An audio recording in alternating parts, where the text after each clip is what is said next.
Começando mais um episódio do Fábio.live e hoje a gente está falando aqui diretamente do VegFest, por isso vocês vão ver que tá uma muvuca e é legal. É o maior evento vegano das Américas, um dos maiores do mundo, e eu peguei esse espaço aqui, falei com o pessoal da Sociedade Vegetariana Brasileira e eles me cederam esse espaço para conversar com pessoas muito interessantes aqui, trazer um conteúdo para vocês. O conteúdo hoje é sobre saúde, então a gente vai tentar tirar as principais dúvidas, principalmente para quem está começando, mas de repente se você é vegano há mais tempo também pode ser que seja interessante para você, mas aquelas dúvidas básicas a gente vai matar aqui hoje com certeza. E eu vou começar falando pelos patrocinadores aqui para a gente poder depois ir embora no papo, tá? Então, um dos apoiadores aqui é o VegFest, né? A Sociedade Vegetariana Brasileira, como eu falei, muito obrigado a todos os envolvidos. E a gente tem também o The Pollination Project, que é uma ONG internacional que ajudou o podcast durante o ano inteiro. Você já me viu falar aqui sobre essa ONG, que é mais ou menos assim. Eles pegam doações de pessoas que acreditam no veganismo do mundo inteiro e direcionam essas doações para projetos que eles acham que vão ter efetividade na divulgação do veganismo. E esse podcast foi um desses projetos, então a gente ganhou um recurso para poder fazer viagem, pagar custo, né? Na verdade é só custo mesmo, mas já ajuda muito, né? Viabiliza, você viu que teve o podcast aí no ano inteiro, muito obrigado ao pessoal da The Pollination Project.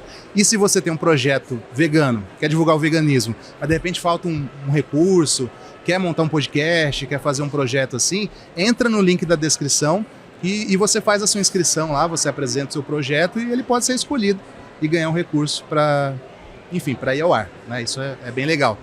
E o outro patrocinador também que ficou com a gente o ano inteiro aqui é comida, né? A gente gosta muito de comida, todo mundo gosta. A LiveUp é uma empresa que funciona praticamente aí no Brasil inteiro. Mais de 80 cidades são atendidas e é a maior empresa de comida congelada saudável aqui do Brasil. Então chega lá na sua casa um kit de comida congelada e você vai usando conforme você precisa. 5 minutinhos no micro-ondas é o bastante. E eles têm 9 opções veganas, tá? Eu posso dizer que são muito boas mesmo, porque eu de fato almoço quase todo dia LiveUp, né? Porque tem a parceria também, lógico, mas porque é boa. E aí você deve estar pensando, pô, deve ser caro, né? Eu sei que você já pensou isso aí, mas não. Tem marmita vegana a partir de R$ 14,99. E a mais cara, vamos dizer assim, nossa, agora eu quero luxo, R$ 18,99. E aí você já está falando de falafel, cuscuz marroquino, vegetais mediterrâneos. Então, assim, é bem acessível, eu acho. Principalmente para você que almoça fora e tal. Então, pensa nisso, tá?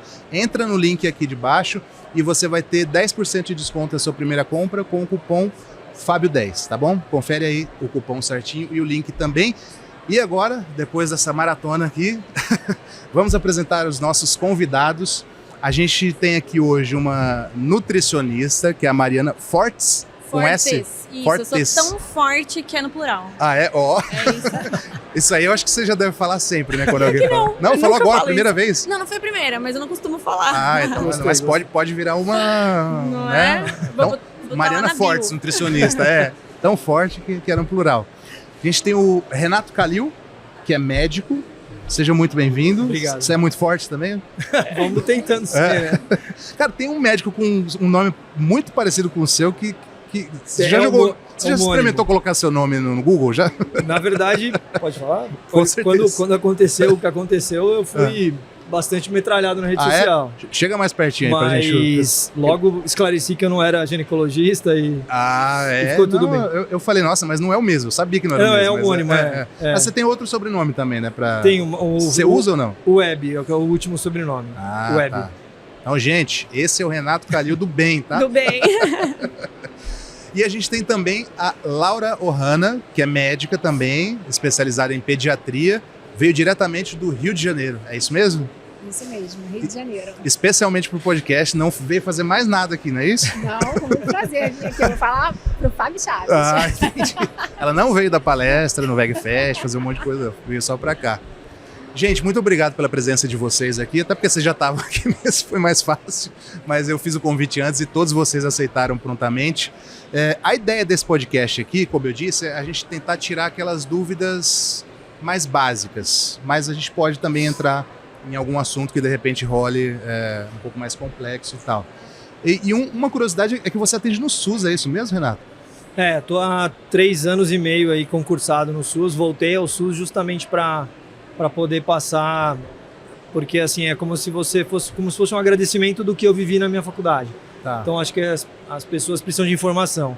E acho que eu estudei tantos anos, já tenho aí 16 anos de formado, então a gente está sempre aprendendo e eu quero passar isso para frente, né, de alguma forma, e está sendo muito gratificante.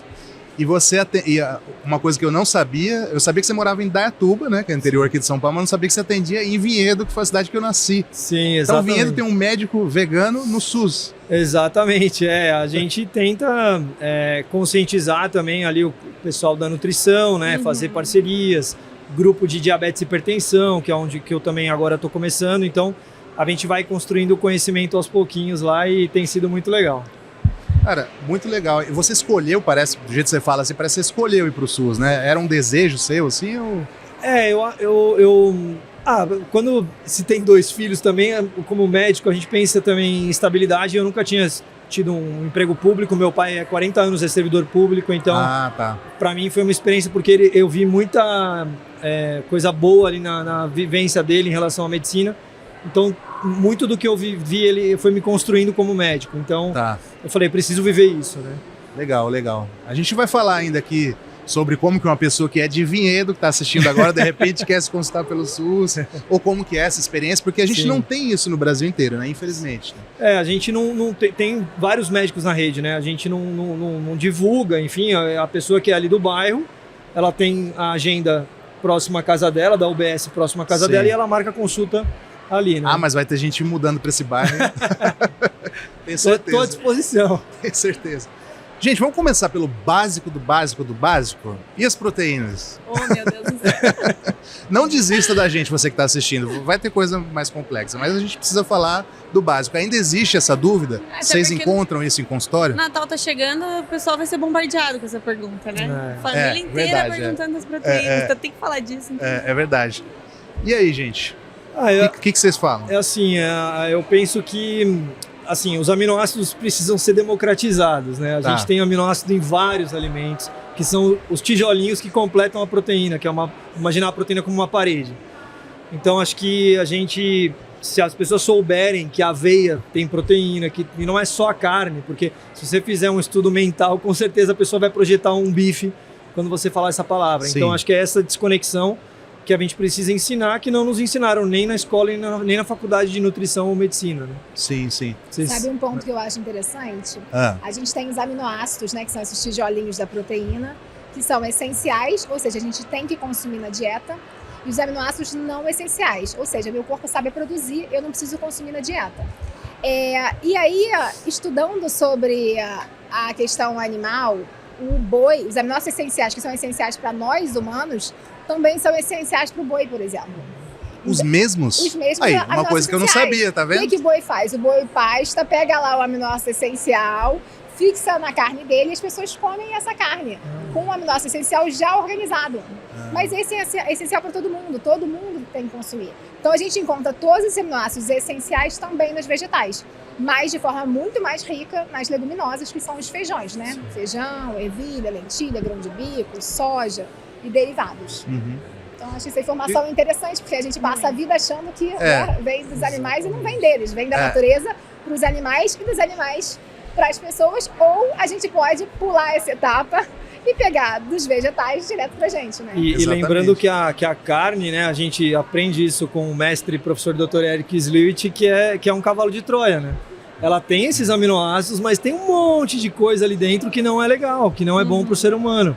E isso que não se fala, né? A propaganda é sempre muito legal para aquilo, mas a gente esquece do que tá ali escondidinho ali em volta, antibiótico, a gordura saturada e por aí vai, né? Sim.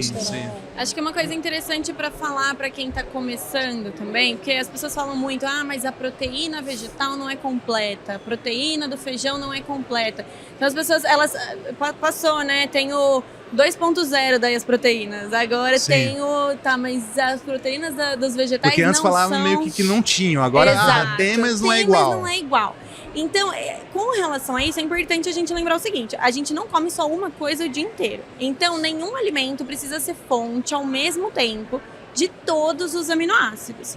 E aí, quando a gente pensa nos feijões, né, nas leguminosas, leguminosa é tudo aquilo que dá em vagem. As pessoas confundem leguminosa e legume, né? Leguminosa, tá aí uma informação que eu não sabia. Leguminosa é tudo aquilo que dá em vagem. Isso, então são os feijões, é a soja, grão de bico, lentilha, isso são as leguminosas. Amendoim. Então, elas são muito ricas Vagem. em aminoácidos. Não para, né? Não para nunca mais. Vou ficar pensando 2 horas. Então, são muito ricos em aminoácidos e existe um aminoácido ali que é o aminoácido limitante. Não significa que não tem. Ele é um aminoácido limitante, então tá numa quantidade um pouquinho reduzida. E aí, quando a gente pensa nos cereais vai ser arroz, quinoa, trigo. Quando a gente pensa milho, quando a gente pensa nos cereais, eles também têm todos estão ali, mas tem um que tá numa quantidade limitada. E esse um aqui e esse um aqui são diferentes. Então, o que a gente diz é, quando alguém fala, mas a proteína não é completa. Mas quando eu tô comendo, por exemplo, arroz e feijão, juntos ou até separado, não precisa estar junto na mesma refeição, não. Mas eu tô comendo os dois, eu tô consumindo de forma satisfatória todos os aminoácidos que eu preciso. E uma coisa muito interessante é que quando a gente vai olhar para as culturas alimentares, a maior parte das culturas alimentares se fez em cima de casaizinhos de cereal e leguminosa. No Brasil, a gente tem arroz e feijão. Na Índia, a gente tem vários casaizinhos ali, principalmente usando mais o trigo, usando ervilha, lentilha. Então, a gente vai vendo isso nas culturas alimentares pela sabedoria popular, porque não foi ninguém que falou, tá faltando aminoácido. Não. As civilizações se fizeram dessa forma, isso é muito interessante. Então, só da gente resgatar a nossa cultura alimentar, em geral, a gente já está comendo proteínas completas e aí a gente não precisa pensar em substituir a carne por um alimento, não tem essa necessidade. Eu não sabia disso também, que eu achava que, por exemplo, o arroz tem, eu não vou saber o nome dos aminoácidos, mas sei lá, tem esses e o feijão tem esses outros. Eu não sabia que eles tinham todos, só que alguns têm menos. É que essa metodologia... Aí meio que se encaixa, assim. É uma metodologia do aminoácido limitante que é comparar o aminograma de cada alimento com o aminograma do ovo. Tá. Então, comparando um aminoácido, né, que está presente em algum alimento com o aminoácido, esse mesmo aminoácido no ovo, se ele tiver menos, ele é chamado de aminoácido limitante. Então, existe um aminoácido limitante no feijão e no arroz que são diferentes. Porque ele limita aquele alimento de ter uma proteína completa, é isso? Será que essa foi a ideia do... É meio que Vamos fazer um gráfico? Mão. Isso aqui é uma mão. Aí no feijão falta o dedinho. Exatamente. No arroz falta o dedão. Ótimo. E aqui Junta tem um tudo, dedinho não e aqui falta tem um ninguém. dedão. Deu pra entender? É tipo isso. É tipo Na verdade, isso. seria o dedinho pela metade. Isso, tem um dedinho. Ele tá ali, mas ele tá ali, limitante. mas ele tá, Ele tá limitante. exatamente. Então, Entendi. E assim, o que a gente escuta, enfim, quando a gente atende, ou no SUS, enfim, doutor, e a mistura, né? Não, isso é mistura, clássico. essa palavra. Então, Cresci assim, com essa palavra. às vezes a pessoa não está com condição de comprar aquela carne e vai comprar até embutido para virar a mistura. Então, Salsicha, assim, linguiça. E a gente consegue explicar, porque a gente às vezes é taxado, você é vegano porque você tem dinheiro, porque você... E na verdade, se você ensinar as pessoas, elas vão conseguir com aquele valor que ela está gastando, ou menos, conseguir comer mais aminoácidos e nutrientes melhores, né?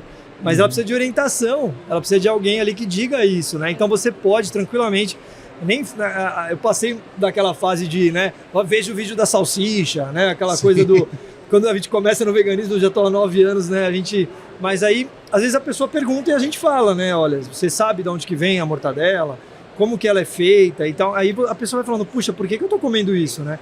Você me pediu uma colonoscopia e deu alterada, então por que os embutidos causando câncer de intestino, então... Aí a gente vai casando tudo isso e a gente vai vendo quantas pessoas precisam ser reeducadas em alimentação, né? Perfeito. Sabe um ponto que eu acho interessante? Quando ela fala da combinação do cereal com a leguminosa. Eventualmente a criança surge com uma questão, não quero mais comer feijão. E aí a mãe vegana já taquicardia. Mas eu te chamei por isso, inclusive. Porque minha filha tem uma seletividade alimentar. Eu falei, vou pagar uma consulta? Não. Vou chamar no podcast, com certeza. E aí, assim, bom a gente lembrar que essa combinação do arroz com feijão, ela equivale à combinação do milho com a ervilha. Equivale a do macarrão com a lentilha. Equivale... Exatamente, do grão de bico com a aveia. Sim. Ou seja, a gente não precisa juntar os dois na mesma refeição. Mas se a nossa ideia é colocar a proteína completa ali, a gente consegue juntar cereais diferentes, com leguminosas diferentes, de formas muito diferentes. E aí você consegue fazer o seu clássico feijão com arroz de uma forma gourmetizada. Entendi. Interessante. Às vezes para aquela criança aceitar, né? Lógico, gente, criança, eu entendo bem. Caixinha de surpresa, a gente vai ter que rebolar. Mas faz parte a gente abrir um pouco a mente. Não precisa ser feijão preto. Pode ser feijão branco, feijão fradinho. É que no Rio é feijão preto, né? Por isso você falou isso. Isso, lá no Rio é feijão preto. Aqui é só feijão carioca. Feijão no carioca Rio, que não é no Rio. que não é no Rio. No Rio não tem feijão carioca. Eu falo feijão... marrom O feijão preto que é o do Rio. Mas vocês chamam o feijão carioca do quê? De feijão. Carioca, chama de feijão carioca. Fluminense. Vocês Feijão chamam- fluminense. Isso. Mas chama de feijão carioca? Agora eu fiquei em Feijão dúvida. carioca, feijão... Ai, tem Mas muito vocês nome. comem com frequência ou é só o feijão preto mesmo? Feijão preto é o clássico do Rio de Mas Janeiro. vocês fazem o que com feijão marrom? Só quando quer fazer uma graça? A gente faz do mesmo jeito que feijão preto, mas feijão preto é mais em conta no Rio de Janeiro. O feijão mais barato é feijão preto. Mas Não tem algum paulista na família, né? Tipo, aí vai fazer Eu uma... pra Minas, aí eu como feijão carioca, mas no Rio de Janeiro é o feijão preto mesmo. Mas com que frequência? Só pra eu ter uma ideia, você faz feijão carioca na sua casa? Porque Uma vez por sou semana ou nem vegana, isso? Porque busco diversificar. Entendi. Tem uma frequência maior, até porque lá em casa as crianças não gostam tanto do feijão preto. Então tem um carioca, tem mais grão de bico, ervilha, lentilha, porque eu sou mãe. Aham. Mas na casa do carioca, em geral, você encontra feijão preto com mais frequência, né? Caraca. Então o carioca comum, ele come um feijão carioca uma vez por mês e olha lá. Às vezes não faz nem parte da cultura, né? Mas Caraca, que coisa, né? Você vê. E tão Só. perto, né? Dos estados. Tá, mas voltando, então, para a questão nutricional, você acha que para a criança tem que ter uma preocupação maior com a questão da proteína, por exemplo? Porque adultos, né, pessoas já formadas, eu acho que tem necessidades bem diferentes assim, de alguns nutrientes. A proteína é assim também? Ou é tranquilo? Qual que é a preocupação que eu devo ter com a minha filha? Então, eu vou falar aqui que quanto menorzinha a criança, mais fácil é atingir a meta proteica. A gente pode fazer uma conta aqui grosseira que uma criança precisa de mais ou menos 1 grama por quilo de peso de proteína. Tá. Então, por exemplo, se um bebê tem 10 quilos, um bebê de 1 aninho ali tem 10 quilos, 1 grama por quilo é 10 graminhas de proteína. 10 graminhas de proteína, você consegue aí 2 conchinhas de feijão, né? Ou então meia mais uma complementação, Tá. leite materno ou o que mais ele consuma, você consegue facilmente. Conforme a criança vai crescendo, a necessidade vai aumentando. Se essa criança vai aumentando o volume de comida, a gente está feliz, a gente está tranquila. Se ela não vai aumentando, a gente tem que fazer alguns ajustes. E se ela diminui? E é muito comum essa fase Porque da com 2 anos ela neofobia. comia o mundo. O Fábio falou essa frase quase chorando. Tô chorando. Agora não, ela restringiu bastante. Agora tá querendo abrir um pouco assim e tal. Mas, Fábio, é muito importante você falar isso, porque assim, eu que atendo em consultório, e eu sou nutróloga pediátrica também, então as pessoas às vezes vêm só com essa demanda, assim, da questão alimentar. A gente vê que essa é uma dor comum da gente, porque tem a fase da neofobia, que é a partir de 2 aninhos, quando a criança começa a recusar coisas novas. Uhum. E tem a fase que a criança começa realmente a não querer já o que ela comia. Por quê? Porque ela já não está crescendo tanto, a fome de fato diminui, Sim. né? A curiosidade pelo novo, a criança é muito movida pelo novo, ela já vai diminuindo, porque no início, na introdução alimentar, tudo era novo. Depois, que coisa chata, né? Essa mesma coisa aqui. Aham. E ela começa a conhecer o mundo lá fora. E o mundo lá fora tem muita coisa interessante. E é quando ela começa a buscar outras coisas. Sim. Então é uma dor que eu acho que é de muita gente. A gente idealizou que a gente ia conseguir manter nossos filhos se alimentando dentro de um padrão de referência e saúde. E em algum momento eles falam assim, não, a boca é minha, eu como o que eu quiser. E aí a gente vai usar a nossa criatividade, vai usar do acompanhamento também, né? Ver se tá indo bem ali na curva de crescimento, do ganho de Sim. peso. E vai individualizando, porque cada criança vai fazer a sua historinha, né? Esse papo de vocês que tem que individualizar, que tem... Mas tem, lógico Posso que tem, fazer uma óbvio. pergunta para a Laura? Sim, claro, com certeza. Não seria o momento exato da gente mostrar o arco-íris para a criança, que é o tal do comer colorido? Porque ela gosta, certo? Criança, eu sou pai, eu sei também. Então, assim, a criança começa a ficar com menos cor, né? Aí, lógico, vem a questão dos hábitos do pai, da indústria. Então, primeira vez que você vai ver um alimento rosa, vai ser o tal do iogurte lá com morango. Rosa, o azul, né? Que não existe no natureza. Então, acho que é um momento, né? Você não acha também, Laura, que é um momento bem... Se o pai souber ali botar na mesa 3, 4 cores, você vai diminuir a obesidade infantil, adulto com menos risco cardiovascular, não é isso? Com certeza. O hábito que a gente cultiva em casa faz toda a diferença, né? Se a gente vai ter esse hábito de ter na mesa o legume, a verdura, o arroz, o feijão, vai ficar mais fácil para a criança entrar nesse hábito e manter esse hábito. Mais um parêntese aqui para a criança vegetariana. Quando a gente está buscando aumentar o aporte de proteína, o aporte de caloria, a nossa prioridade na alimentação é do arroz e feijão mesmo. Então, provavelmente essa criança que parou de comer o feijão, talvez ainda aceite bem o brócolis. Não sei se é o teu caso, mas acontece. Não, a minha filha é bem específica, ela gosta muito de tofu, que é ótimo. E ainda bem. Mas não come nem o arroz, nem o feijão. Então, assim... O cereal é mais fácil. O cereal a gente encontra no dia a dia. inventa cereal, né? Traz outros cereais. Sim. Então, assim, ela gostou de uma bolachinha crocante. Sabe aquela bolachinha de arroz, que é só arroz integral e sal? Sim. Ela gostou. Hã? Eu falei, nossa, ela tá comendo arroz integral. E aí tofu em outra refeição. Eu falei, nossa, então tá. Tem uma de tapioca com coco maravilhosa também. Tem, Eu te passo a marca. Mas sabe uma coisa que eu acho interessante, assim? Que eu começo a lançar mão quando a criança começa a ficar nessa dificuldade de aceitar a leguminosa. Hoje em dia, a gente encontra até no mercado macarrão feito de feijão. Comprei aquela massa que é arroz e feijão. Isso. Eu comprei um macarrão que é arroz e feijão, você acredita? É isso. Mas ela não comeu. Não comeu. Macarrão que é feito à base de proteína de ervilha. Você já viu? Macarrão já comprei, já sei a marca. Tem um que é até proteico, inclusive. Que é proteico. Aliás, é esse que é o proteico. Isso. Ele é um espaguete que tem proteína de ervilha adicionada. Não comeu. E se você fizer se você serviu a soja como saladinha fria de grão de soja, já tentou? Não, nunca tentei. Nunca tentei. Ou cozinhar, também é uma... porque ela vai, daqui a pouco você vai falar que é soja, que ela vai ver o feijão na mesa, vai parecido. Porque a proteína de soja ela não come, a gente explica que é carne de soja, é a PTS. Mas o tofu, assim, felizmente, só que é muito, entendeu? Aliás, só de falar do tofu que a gente não falou, né? A gente tá falando de proteína.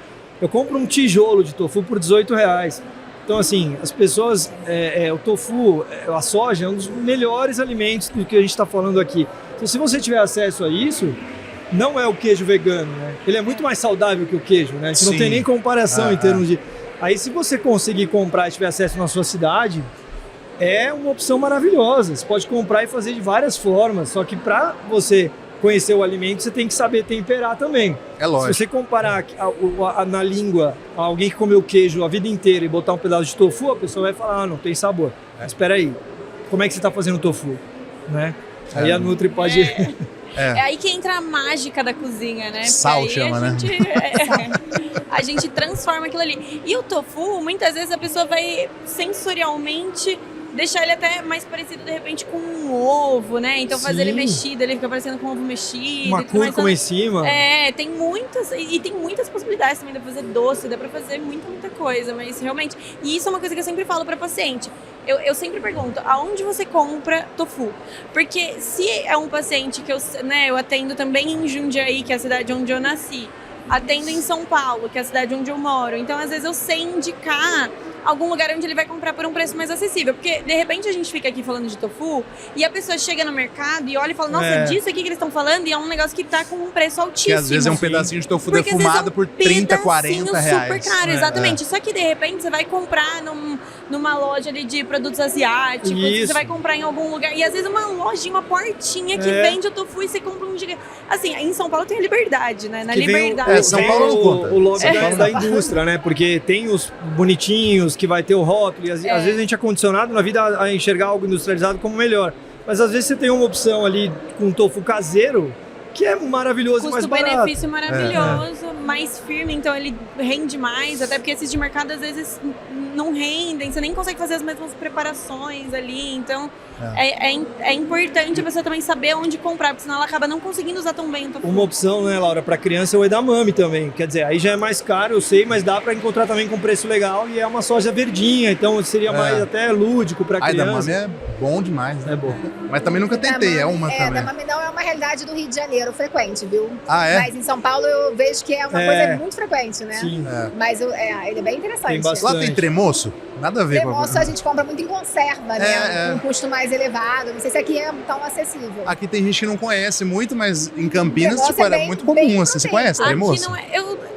Olha, eu ouvi falar recentemente, mas eu acho que não foi uma coisa que eu soube a vida inteira, Eu comia não. na década de 80, na casa dos meus tios, e aí você aperta e sai, é uma delícia, cara. Delícia. E ele é bem proteico, ele é prático. E aí é isso. Por isso tem que individualizar. Já vi queijo porque, vegano de tremoço. Isso. Então deve ser bem proteico também, né? Porque é uma leguminosa. Bom, tremoço todo é queijo bem vegano é leguminosa. A castanha é o quê? Não é castanha leguminosa? É uma leguminosa. É leguminosa, também. castanha de caju? É uma oleaginosa. Mas ela não dá em vagem, dá? Aquela capinha dela é considerada uma vagem? Nossa, eu não tô conseguindo lembrar como Uma que ela... Acho que é oleaginosa, mas eu acho que ela oleaginosa, tem acho que é. uma Não é ca- leguminosa. Eu não lembro como que ela...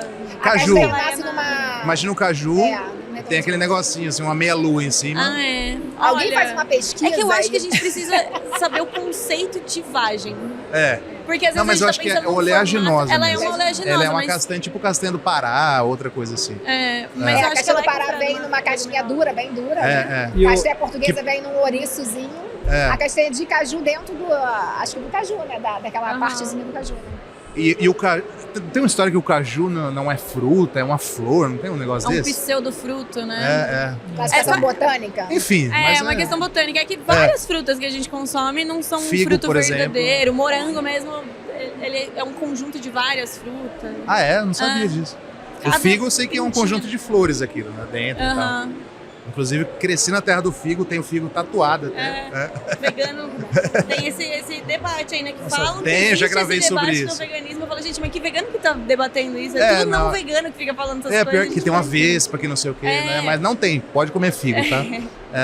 Até existe essa possibilidade em plantações na Europa e tal, mas aqui no Brasil, Valinhos, onde eu cresci, é a maior produtora de figo e eles não usam essa técnica. As plantas já são selecionadas para ela mesma, enfim, não vou saber falar, mas ela meio que tem a fecundação com ela mesma ali e tal, e rola. Mas a questão é que isso não é uma questão no veganismo, né? As pessoas É, imaginam não que é é uma também. questão e a gente tá gente meio...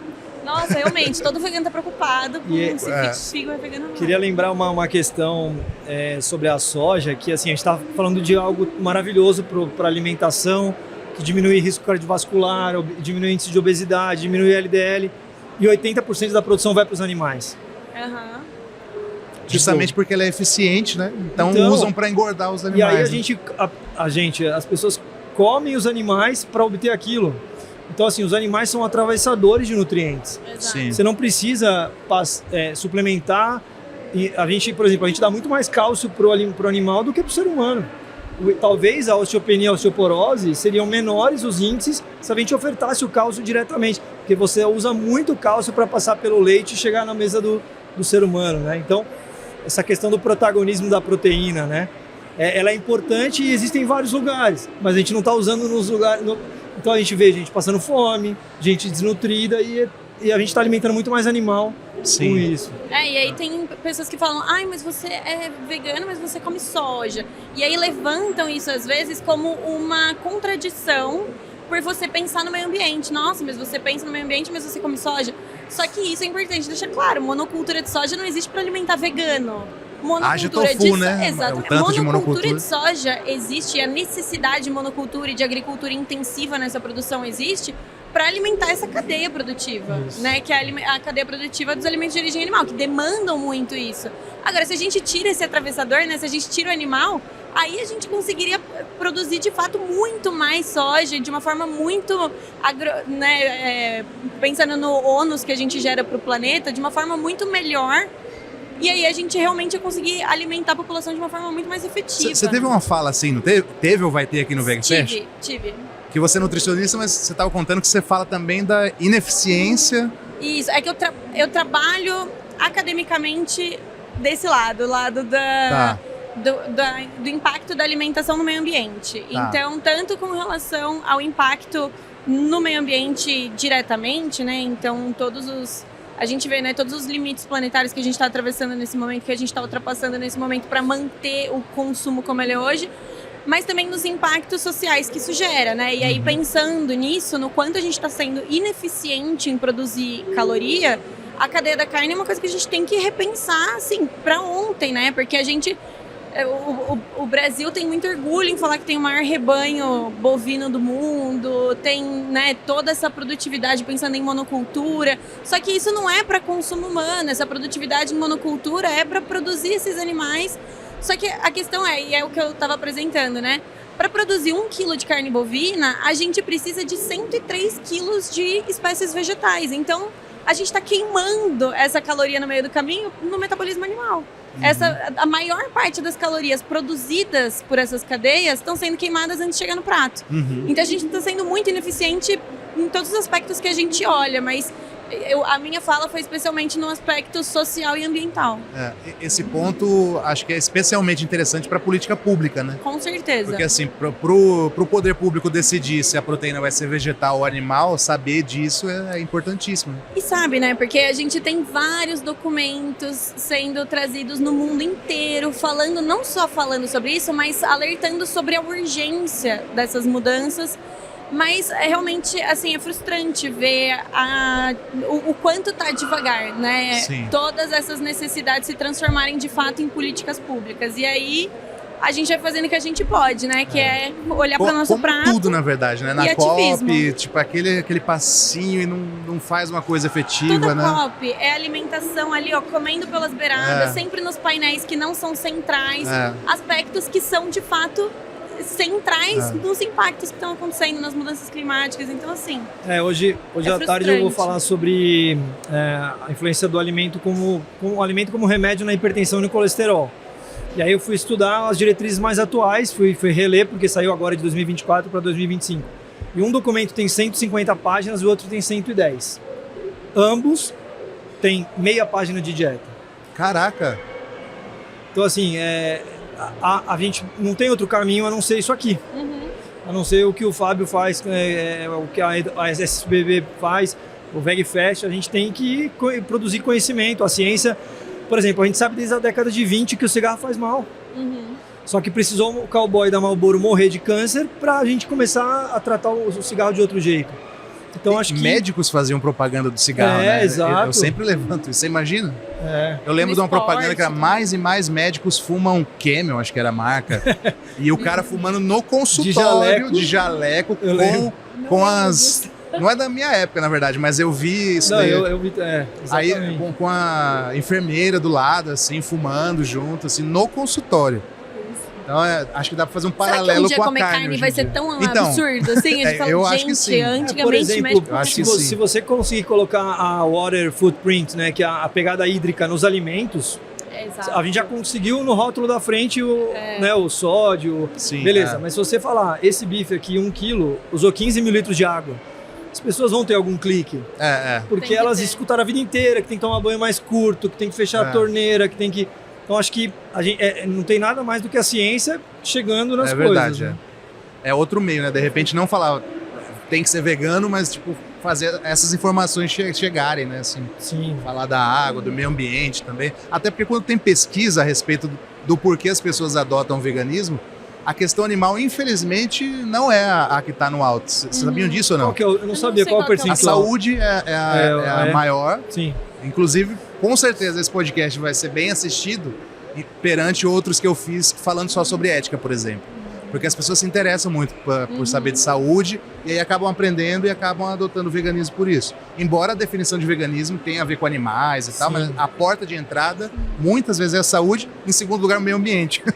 Olha Você só. estava falando, as pessoas se importam Eu bastante. sabia que as pessoas ficam mais tempo no veganismo quando tem a causa animal. Mas entram mais por saúde e meio entendi. ambiente. É que eu acho que também uma coisa vai puxando a outra, né? Porque eu sempre falo, né? Eu me tornei vegetariana, a princípio, pela causa ambiental.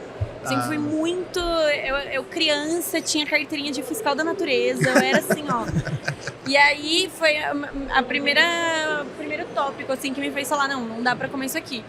E aí, só que eu falo que realmente tira uma venda dos olhos, né? Então, quando você para de comer, você se permite associar aquilo ali ao sofrimento animal. Porque quando você come, você tenta não associar, Sim. né? Então, existe esse distanciamento.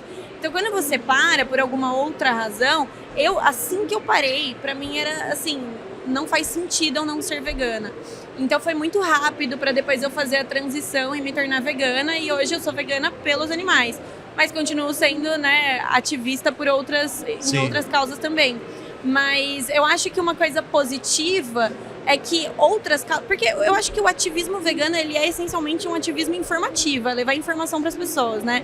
Então, tendo informações, as pessoas podem chegar até uma alimentação sem carne e conseguir olhar para aqueles animais de outra forma, né? E de repente se sensibilizar e dar esse passo maior que seria um passo para o veganismo. Sim, é importante mesmo. Laura, no consultório você atende mais crianças? Você atende mais crianças mesmo, né? Sua especialidade é pediatria e tal. Mais crianças veganas já ou crianças não veganas?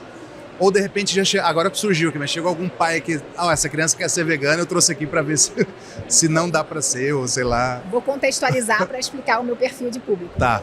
Eu também trabalho no SUS. A maior parte do trabalho é no SUS. Olha, que bacana. No Serviço de Nutrologia Pediátrica da Universidade Federal do Rio de Janeiro. Ou seja, quem quiser, quem precisar, vai no posto de saúde, né, Clínica da Família. Pede o encaminhamento. Pede para encaminhar pelo CISREG do Rio de Janeiro e vai para a FRJ, que na nutrologia pediátrica a gente atende crianças vegetarianas, tá? Nossa, mas peraí. Essa informação não pode passar rápido assim, não. Então existe um jeito da pessoa que mora no Rio de Janeiro. Sim, vai em qualquer lugar do Rio de Janeiro, estado inteiro? Qualquer lugar do Rio de Janeiro. Vai para a Clínica da Família, diz que é vegetariano, que precisa de uma orientação de Fala de novo, pausadamente, por favor. Vamos lá. Quero me consultar com a doutora Laura, tem uma criança aqui e tal, vegetariana, vegana e tal. Pelo SUS eu quero, como é que eu faço? Ele não vai procurar a doutora Laura, ele vai procurar a nutrologia pediátrica. Não procura a doutora Laura. Não, a doutora Laura é só uma médica do serviço. Tá, ok. Nutrologia pediátrica da Universidade Federal do Rio de Janeiro. Tem que ir na Universidade Federal do Rio de Janeiro? Não, ele vai fazer o quê? Ele vai na Clínica da Família. Que é onde isso? É num posto? A Clínica da Família é posto de saúde. Do bairro dele. Ok. A referência. UBS. Unidade Básica de Então Saúde. agora a gente chegou onde a pessoa pode ir. Ele vai dizer que ele é vegetariano, que precisa de uma orientação de um nutrólogo pediátrico, que precisa ser encaminhado. Aí tem o caminho que é o via CISREG, que a gente fala, né? Sistema de Regulação de Vaga.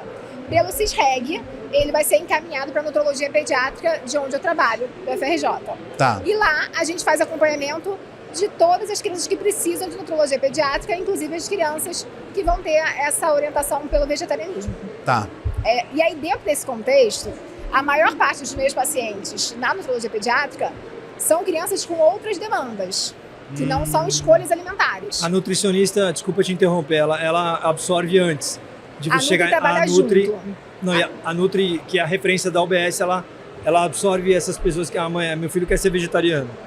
Aí não chegaria para você. FRJ, a própria UBS. Em geral, eu não sei nem se as pessoas sabem muito esse caminho, embora isso seja dito que elas podem puxar. Essa dica você soltou agora, ninguém tá vendo. E tem sempre uma dificuldade do sistema, né? Sim. Aí quer marcar, não consegue, aí bloqueia ali e acaba que às vezes tem dificuldade de conseguir chegar. Mas, em geral, essas crianças, elas podem ir para a nutrologia pediátrica. E aí, dentro desse contexto, a Nutri trabalha com a gente lá.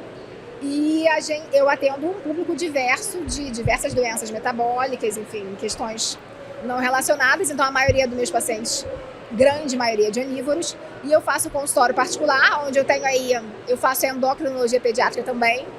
Então, eu acompanho muita questão de endocrinologia na infância. De quê? Eu não entendi. Endocrinologia. Endocrinologia, tá. Isso. Que é a parte que avalia as glândulas, né? Crescimento, desenvolvimento, diabetes, hormônios, tireoide. Nesse contexto, a maioria é onívoro. E dentro da nutrologia pediátrica, que é o que eu faço, a maioria esmagadora é de veganos e vegetarianos. Aqueles que procuram mesmo. Me procuram. Tanto no atendimento online quanto no atendimento presencial. Então eu posso dizer que metade dos meus Mas no SUS também, os veganos estão chegando pelo SUS também ou não? Não chegam muito, não. Ainda? Não chegam muito, não. Mas chegam. Entendi. Então, e a maioria, então, aliás, 50% você falou, né? No consultório particular, sim. E no SUS, 90% onívoros, provavelmente. Sim, 90% onívoros.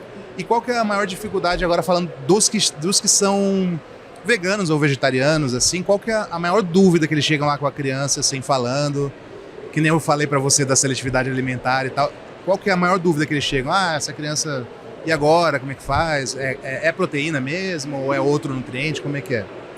Então, normalmente, o que eu observo? Os pais de crianças veganas já vêm muito informados, né? Tá. Porque essa decisão, meu filho vai ser vegano como eu, em geral requer um estudo, né? As pessoas vão lá, estudam, buscam informação e já vêm com muita informação. Às vezes já vem até com algum atendimento prévio, buscando o olhar do pediatra. E aí muitos vêm buscando já suplementação. Olha, ele não tá com a B12 ainda, que eu sei que ele tem que tomar. Então já chega falando que sabe que tem que tomar. Sim. E queria que prescrevesse. A questão da seletividade é uma questão recorrente. Ah, é? É recorrente. Por isso que eu digo, essa dor tem que ser dita. Lógico. Porque essa dor dói muita gente, né? Porque em adulto, você fala assim, você come arroz e feijão e lentilha e você vai bem, sei lá. Mas a criança fala, não quero. E aí você faz o quê, entendeu? Você escolhe o que você faz, eu escolho o que eu boto pra dentro da minha boca, né? Eu até brinco assim, que antigamente, né, que os pais batiam nos filhos ou coisa assim, teve gente que foi criada apanhando pra comer. Hoje em dia, obviamente, não se faz isso, né? Pelo menos a gente não faz. Então chega num ponto que você fica numa sinuca, assim, você fala, não quero. Aí você fala, e agora? O que eu faço? E agora? Eu não cheguei nessa parte. Chegou pra que lado que eu vou? Então assim, lógico que não, vai ter que comer pra poder ter outra coisa depois, um passeio, sei lá, né? Não sei nem se é certo os psicólogos aí que não me ouçam. E os pais que chegam e não falam nada, assim, a criança está com uma obesidade, alguma coisa, você chega a tocar no assunto de alguma forma para estimular isso, ou apenas mostra os vegetais? Porque eu, na minha prática também no SUS, né, eu nunca falo a palavra, né? Eu falo, se a pessoa, depois de um número... Vegano? Vegano, depois de um certo número de consultas e a pessoa perguntar, eu falo, eu sou... por isso que você me falava tanto de comer vegetal, né, e tal. Mas você também tem essa abordagem, assim, se tiver um pai que não é... Então, a abordagem nossa é sempre de promover o maior consumo de legumes e verduras. Até porque o consumo vai ficando rarefeito. E se for deixar o fluxo social, daqui a pouco ninguém tá comendo nada, né? Então essa promoção de temos que comer mais legumes e verduras, o prato colorido, inclusive ela acontece muito mais com os onívoros, porque a tendência é que eles comam aquela coisa ali, aquele prato basicão, arroz, feijão e carne, sem arroz cor, e carne, né? Sem cor nenhuma, né? O vegano, em geral, ele já vem com prato colorido. Sim. Ele vem com uma queixa da seletividade em relação à leguminosa ou em relação a alguma outra questão. Ou até não é nem seletivo, mas está comendo pouquinho, quer ver se está tudo bem. Sim. Então, são demandas que é isso. Por que eu falo que é muito individual? Porque as crianças, elas vão ser individuais, assim. Cada um vai resolver que vai comer o que quer do seu jeitinho. Com certeza. É que a gente gostaria que tivesse uma resposta pra tudo fácil, né? A nutricionista falasse, gente, é isso, aí então, resolve em 10 minutos. Assim, por exemplo, tem padrões que eu percebo. As crianças tendem a gostar, na maioria, não todas, de coisas mais simples. Então, embora a gente sofistique, eu fiz uma lasanha de não sei o que lá, eu fiz uma panqueca recheada e a gente se sente um Masterchef, ela olha e fala assim, quero a massa, né? Quero esse cantinho do recheio, mas esse misturadinho aqui eu já não quero. Nossa, eu falo pra minha filha, você vai lembrar tanto, não foi se arrepender, mas você vai lembrar tanto que a gente foi num restaurante, tinha isso, tinha aquilo, e aí você não provou nada.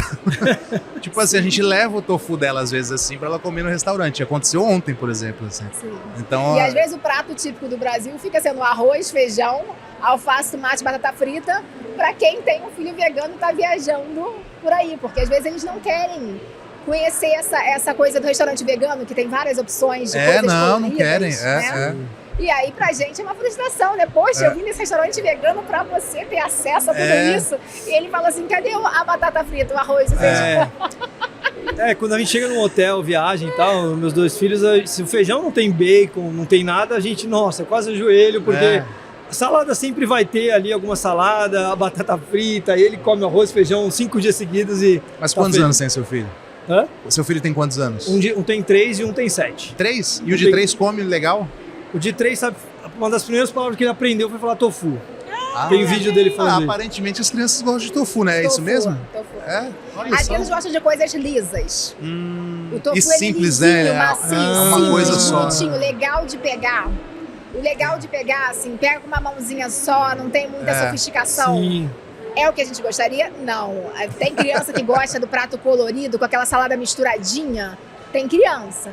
A regra não. Normalmente a gente gosta de uma coisa simples mesmo, aquela simplicidade. E é por isso que o tofu agrada tanto, o macarrão agrada tanto, o brócolis agrada, a cenoura, aquela coisa simples em geral agrada. E se for ver bem, a nossa introdução alimentar é com as coisas simples mesmo, né? Você coloca o brócolis, a cenoura, o tomate, um bolinho de feijão que tá meio parecido ali, a introdução alimentar dela foi de cinema. Nossa, foi linda. BLW, ela comia assim de O meu tudo. também fez BLW. Juntava a família pra ver ela comer. Sério, laranja, uma atrás da outra. Era Faz lindo. sentido isso aí, né, que você tá dizendo. Aí depois porque deu uma... bem semelhante ao que acontece na natureza, né? A cria, quer dizer, o filhote vai pegar o que é mais simples para sobreviver, para crescer, né? Faz sentido, eu nunca tinha E mais escutado fácil uma de pediatra. identificar que não é um veneno também, né? Talvez tenha a ver com isso. Isso também, boa. E é por isso que até na introdução alimentar a gente sugere que coloque ali primeiro o cereal com a leguminosa, né? Para a gente poder garantir proteína e energia, com azeitezinho para aumentar a caloria, porque a densidade energética é uma coisa que importa muito na criança. E aí deixa a criança comer naquela hora da fome e depois ela experimenta o legume, que em geral na introdução alimentar costuma fazer muito sucesso, né? O brócolis, o legume, o tomate, costuma fazer, porque é colorido, porque a criança gosta do novo nessa fase, o coloridinho, fácil de pegar, é interessante. No outro lugar que eu trabalho, como médico da medicina preventiva de um convênio, a gente tem um programa chamado Mini Chef. Então as crianças de 5 a 9 anos são vestidas de mini chef e a Nutri é vegetariana, né? Então as crianças têm contato, tem uma coisa lúdica de tampar os olhos, pegar ali o brócolis, o que é isso, cheirar. Muito legal essa construção, né? E aí os pais adoram. Né? E o legal é que a criança começa a levar o hábito para casa. É impressionante. Pai que não comia vegetal passa a comer, porque a criança, né, começa a falar, pai, eu comi isso lá, bem interessante. Agora me surgiu uma dúvida. No Sul, você já atendeu algum vegano? Em Vinhedo? Eu atendi vegetarianos, eu acho que um vegano. É mesmo? Mas ele sabia que você era vegano ou foi pura coincidência? Foi por coincidência. Nossa, o cara deve ter chorado muito, né? Eu atendo 4 pacientes por hora, você quase se emocionou. 4 pacientes por hora em alguns dias da semana, então teve mês que eu atendi mais de 200 pessoas. Caraca. E o legal é que nessas 200 a gente vai colocando a sementinha, né, do conhecimento, né?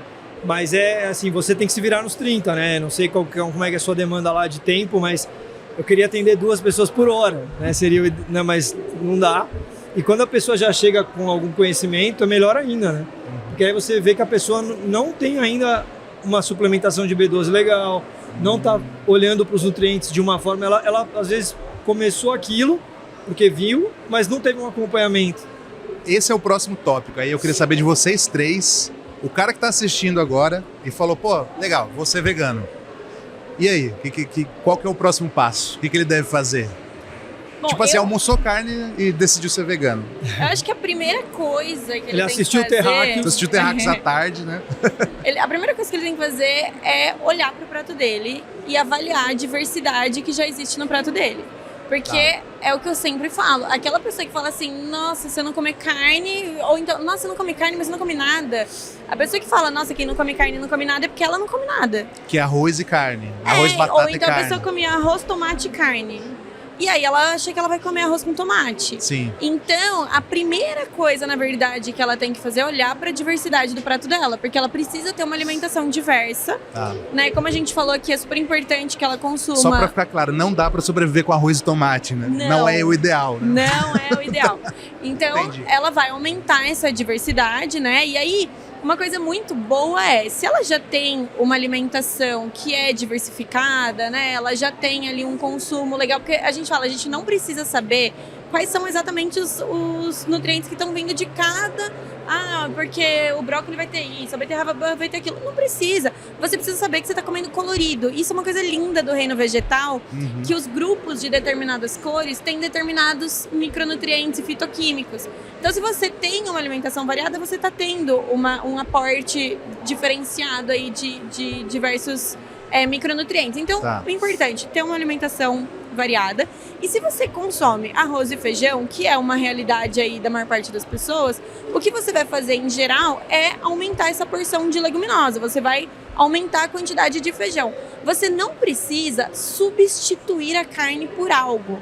Então tem muito essa pergunta, eu vou substituir a carne por o quê? E aí o Dr. Eric fala uma coisa que eu acho maravilhosa, ele fala assim, você pode substituir por uma respirada fundo, um gole de água, porque na verdade não precisa fazer uma substituição específica, né? A gente pode manter o nosso padrão alimentar ali, né, cultural, que é o arroz, o feijão, os legumes, verdura, variado. E aí, claro, isso é importante, tem um ponto importante aqui. essa pessoa, ela precisa alcançar a necessidade calórica dela. Então, vocês já devem ter ouvido muito falar... bolo, doce. Então, pois é. Não é? Não é dessa forma. A Porque noite infartou agora. a gente ouve falar muito de Ainda bem que pessoas tem que falam médicos assim: eu tentei me tornar vegetariano, mas eu ficava fraco, eu ficava cansado, eu ficava com muita fome. O que acontece às vezes? A pessoa come um pouquinho de arroz, um pouquinho de feijão, um bife desse tamanho e legume. Aí a gente fala, não precisa de algo para substituir, beleza, ela tira o bife. E ela vai continuar comendo um pouquinho de arroz, um pouquinho de feijão, até porque tem aquele ponto que é super importante. As pessoas têm medo de arroz e feijão por conta do terrorismo nutricional que existe hoje em dia. Também. E as pessoas têm mania de associar, e a gente falha muito nisso, né? Existe uma mania de associar o alimento ao macronutriente. Então a carne é a proteína, arroz e feijão é carboidrato. Isso não é verdade. Os alimentos são complexos. Mais da metade das calorias de uma carne estão vindo da gordura, não da proteína. E a gente tá chamando de proteína e não de gordura.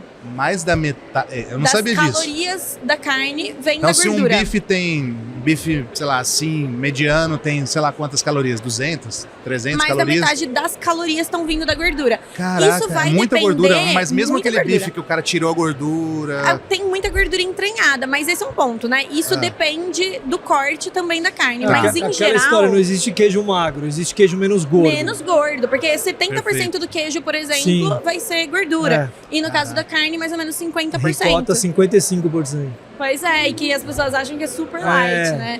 E sendo que, nesse 50% no caso da carne, 50% desta gordura é saturada, que é a que a gente deveria evitar, né? Então, é importante a gente pensar nisso. Apesar de a gente ter essa visão simplista dos alimentos, alimento não é nutriente, alimento é alimento. E aí, quando a gente pensa no feijão, gente, é uma coisa, assim, muito triste chamar simplesmente feijão de carboidrato. Feijão é uma fonte de carboidrato? É, mas também é uma fonte de proteína, também é uma fonte de ferro, também é uma fonte de fibra. Então, é muito ruim a gente simplificar dessa forma. Mas o fato é que é muito comum, né, chamar o arroz e feijão de carboidrato e chamar a carne de proteína. Então, tirei a proteína do prato, já tô desesperado aqui achando que eu não tenho proteína, e eu não vou aumentar esse arroz e feijão porque eu tô com medo de engordar. Aí, essa é a pessoa que vai ficar com fome o dia inteiro, que vai ficar cansada, que vai ficar, nossa, perdi massa muscular. É porque você não tá comendo. Então, a gente precisa atingir a nossa necessidade calórica. E o prato do vegano, em geral, ele é maior. Ele é mais volumoso. Até por isso, é muito comum que a gente tenha mais facilidade em manter peso numa dieta vegetariana. A gente vê isso em estudos, inclusive, que propõem uma dieta vegetariana sem restrição calórica, e aquele grupo que está na dieta vegetariana sem restrição calórica emagrece mais ou mantém mais o peso do que um grupo onívoro com restrição calórica. Porque, né, é uma alimentação que tem uma densidade calórica muito menor. Se é baseado em comida de verdade, né? Que a gente tá falando em comida. Corta pra todo mundo comendo coxinha, pastel, né? Aí, tomar cuidado. Os estudos, o que é assustador, que tem que ficar claro, é que os estudos, quando eles comparam, né, tal dieta, se você pega a dieta vegana sem restrição, os resultados vão ser sempre melhores, mesmo sem restrição calórica. Impressionante. Ou seja, vai estudar o LDL, obesidade, risco tudo vai melhorar, diabetes. Mesmo que ele coma, lógico, não é que vai comer 1 quilo de batata frita por dia, vai comer o vegano que está comendo de meio forma... quilo. E tá comendo ali arroz, feijão, legume, verdura. Não, tô brincando, então, mas... é isso, é manter aquele bom padrão alimentar, aumentando a leguminosa. Aí, assim, me tornei vegano, não consumo nada de origem animal. Aí a gente tem o ponto da B12 para citar. Porque a B12, ela não é de origem animal, ela é de origem bacteriana, mas os animais, eles são suplementados ali ou direto com a cobalamina, ou então com o cobalto que ele precisa, porque a vaca, ela produz... O cobalto tem a ver com B12? Tem, porque... mais uma coisa que eu não sabia. Por isso chama cobalamina? Isso. O ruminante... Então dá pra comer cobalto puro? Não. que acontece é que o ruminante, ele tem a capacidade de produzir B12. A gente também produz no nosso intestino, mas a gente não absorve. Do intestino que parece que a gente não consegue absorver, porque já tá numa parte muito final ali, a gente não vai absorver essa B12 que a gente produziu. No caso dos ruminantes, eles conseguem, eles têm ali uma microbiota que vai fazer essa produção, mas essa produção depende de cobalto. E aí, a presença de cobalto na alimentação dos animais vai depender do nível de cobalto do solo. Então, muitas vezes, o solo é suplementado de cobalto. O Brasil, por exemplo, é muito pobre em cobalto. Então, às vezes, o solo é suplementado com cobalto, ou então esse animal é suplementado diretamente com injeção mesmo, né? Cianocobalamina, exato, ou a metilcobalamina, que é a B12 de fato. Então, o fato é que o animal vai ter B12 na carne e ele vai ser considerado uma fonte segura de B12. Agora, quem é vegano não tem contato com fontes seguras de B12, tá? Cogumelo não é fonte segura de B12, alga também não. Alimentos fortificados também não vão ser uma fonte de B12. Então, aí a gente vai ter que fazer a suplementação. E aí, para uma pessoa que, me tornei vegano, preciso suplementar alguma coisa, essa é a suplementação que de fato vai ser necessária. E a gente não tem como pegar os alimentos com as sujidades que eles têm direto do solo, que é outra questão de segurança alimentar. Exato, a gente precisa higienizar alimentos, isso é uma coisa importante. Mas uma coisa que você falou é bem interessante, porque às vezes a pessoa se tornou vegana e fala, eu já tomo o leite vegetal, tá lá, B12. Eu tomo não sei o que ela tem lá, B12, né? Aí vai ver a B12 tá lá embaixo e fala, mas eu consumo um monte de coisa que tá lá 100% da B12. Só que tem um ponto importante também. Olha só, isso daqui é uma questão. A gente vê hoje em dia uma prevalência de deficiência de B12 muito alta, tanto na população vegetariana quanto na população onívora. Porque a deficiência de B12, ela está muito mais relacionada ao nosso metabolismo do que a ingestão de B12. Tanto que, quando eu penso na minha necessidade diária de B12, ela é muito baixa, a necessidade diária. Mas, quando eu vou suplementar, eu preciso suplementar uma dose alta. Por quê? Porque a gente não consegue absorver tudo. E as pessoas vão ter capacidades diferentes de fazer tanto a absorção quanto a utilização dessa B12. Então, por isso que, às vezes, até acontece, a pessoa se torna vegetariana, eu vou fazer exame pra ver como é que tá a B12. Aí a B12 tá lá no pé.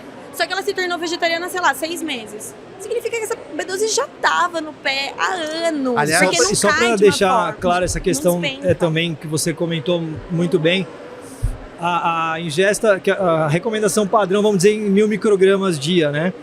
E a necessidade diária de 2,4 microgramas. Exatamente. Ou seja, olha a diferença entre a ingesta e a necessidade, né? Por isso que a gente vê, às vezes, em algum rótulo, assim, 100% do valor diário. Aí você vai ver, tá lá 2,4 microgramas, que é o quê? O que a sua célula precisa, não o que você precisa consumir para que a sua célula tenha isso. Entendi. Entende? Então, às vezes tá lá, 100% valor diário, tá? Mas isso é, assim... É como se você abastecesse um carro com a peneira na frente, entra um pouco, mas é difícil de... Mas é muito pouco, porque para você ter uma noção, litros, assim. A necessidade é 2,4.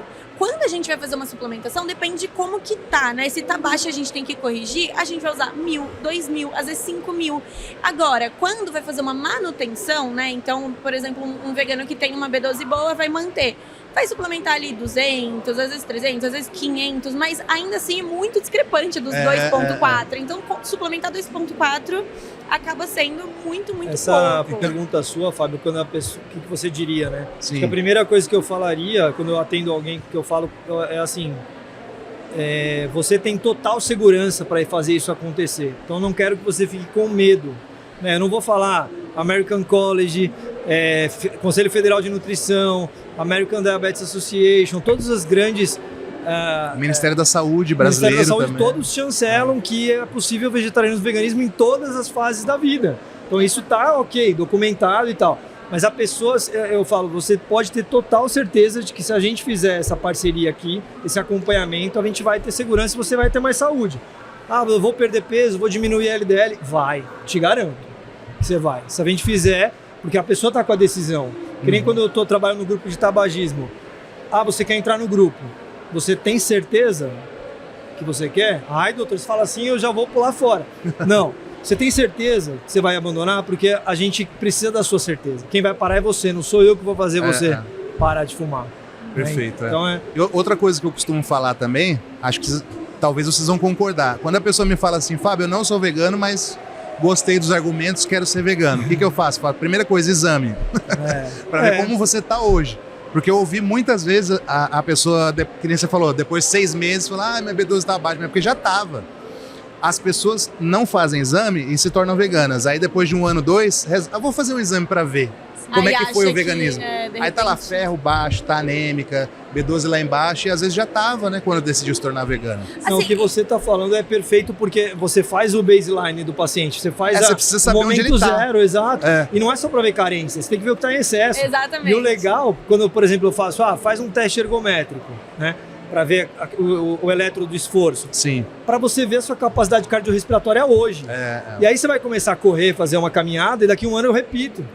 Doutor, meu coração tá limpo, não tem nada, mas eu quero ver que você mostrar para você que seu fôlego melhorou. Sim. Então a pessoa vê o exame dela e fala, caramba, o que eu tinha aqui muito alto caiu. Isso é muito legal para a pessoa de ver, né? Porque às vezes depois de alguns anos de vegetarianismo, a gente vê um exame lindo, maravilhoso, e assim, é maravilhoso. Eu vejo uns exames que eu falo para os meus pacientes, olha esse colesterol de vegano, que coisa linda. Às vezes a gente fica tão feliz, mas aí dá uma curiosidade. Nossa, como será que tava, né? Porque às vezes a gente vê que a pessoa mudou um padrão. Mas assim, eu não coloco o exame como algo tipo, faça isso primeiro, porque às vezes a pessoa vai demorar tanto para fazer um exame e a gente vê isso no consultório. Às vezes eu peço pro paciente fazer, mas vai demorar muito. Então, assim, podendo fazer, faça. Não podendo fazer, tem os passos que já dá para ir dando. Como a pessoa aquele fala exame assim, do primeiro mês também, ele equivale ao exame basal, né? Sim. Exato. Talvez mude um pouquinho o colesterol, mas... Com certeza. Mas vocês podem andar com a seringa também. Já vamos coletar aqui, já É que nem leva. a pessoa quer sair do sedentarismo. Doutor, o que eu faço para me mexer mais? Você precisa de um atestado do cardiologista. Não. Peraí, tem muita coisa de movimento que você pode melhorar na sua vida antes de aí a pessoa vai esperar meses, não vai nem conseguir o atestado. Entendeu? A gente pode orientar uma a saúde. Uma caminhada leve, acho que... A saúde eu acho que tem que ser algo leve, algo prazeroso. Descomplicado. Descomplicado. E aqui eu aproveito para dizer que muita coisa da rede social não presta, né, gente? Presta o serviço que esse rapaz faz aqui. Ainda bem que você fez esse adendo aí. Senão o cara já ia se desinscrever lá. Para te deixar um elogio aqui, porque para mim você é um dos maiores comunicadores do país, então eu estou muito feliz de estar aqui e honrado e agradecido. Chupa essa, Luciano Huck. Mas é que tem muita coisa aí de gente querendo like, pelo amor de Deus. Então, assim, profissionais... Mas eu quero também, inclusive, deixa o like. Senta o dedo aí no... Senta o dedo nesse like. Esse merece. Mas é que tem muito terrorismo, como a Mariana falou. Sim. Né? Laura, você já pegou algum caso no consultório de alguma criança que chegou com os exames alterados ou alguma coisa muito errada que você possa compartilhar para que as pessoas não cometam os mesmos erros? Tipo assim, chegou lá uma criança que, sei lá, eu não sei, você já pegou algum caso assim? Vamos lá, eu peço de rotina... E se era vegana ou não também, é importante saber. Peço de rotina a avaliação dos principais micronutrientes. Vitamina B12, vitamina D, reserva de ferro, zinco. E eu vou dizer que eu sempre encontro alguma coisa alterada. É praticamente sempre mesmo. Mesmo de veganos também. Veganos e onívoros. Tá. É praticamente uma regra. É importante falar também que não vamos passar tanto pano assim também. Às vezes no início da vida, quando a criança vem tomando direitinho os suplementos, ferro, vitamina D, B12, ômega 3, a gente não encontra muita coisa, porque ela vem bonitinha ali na suplementação.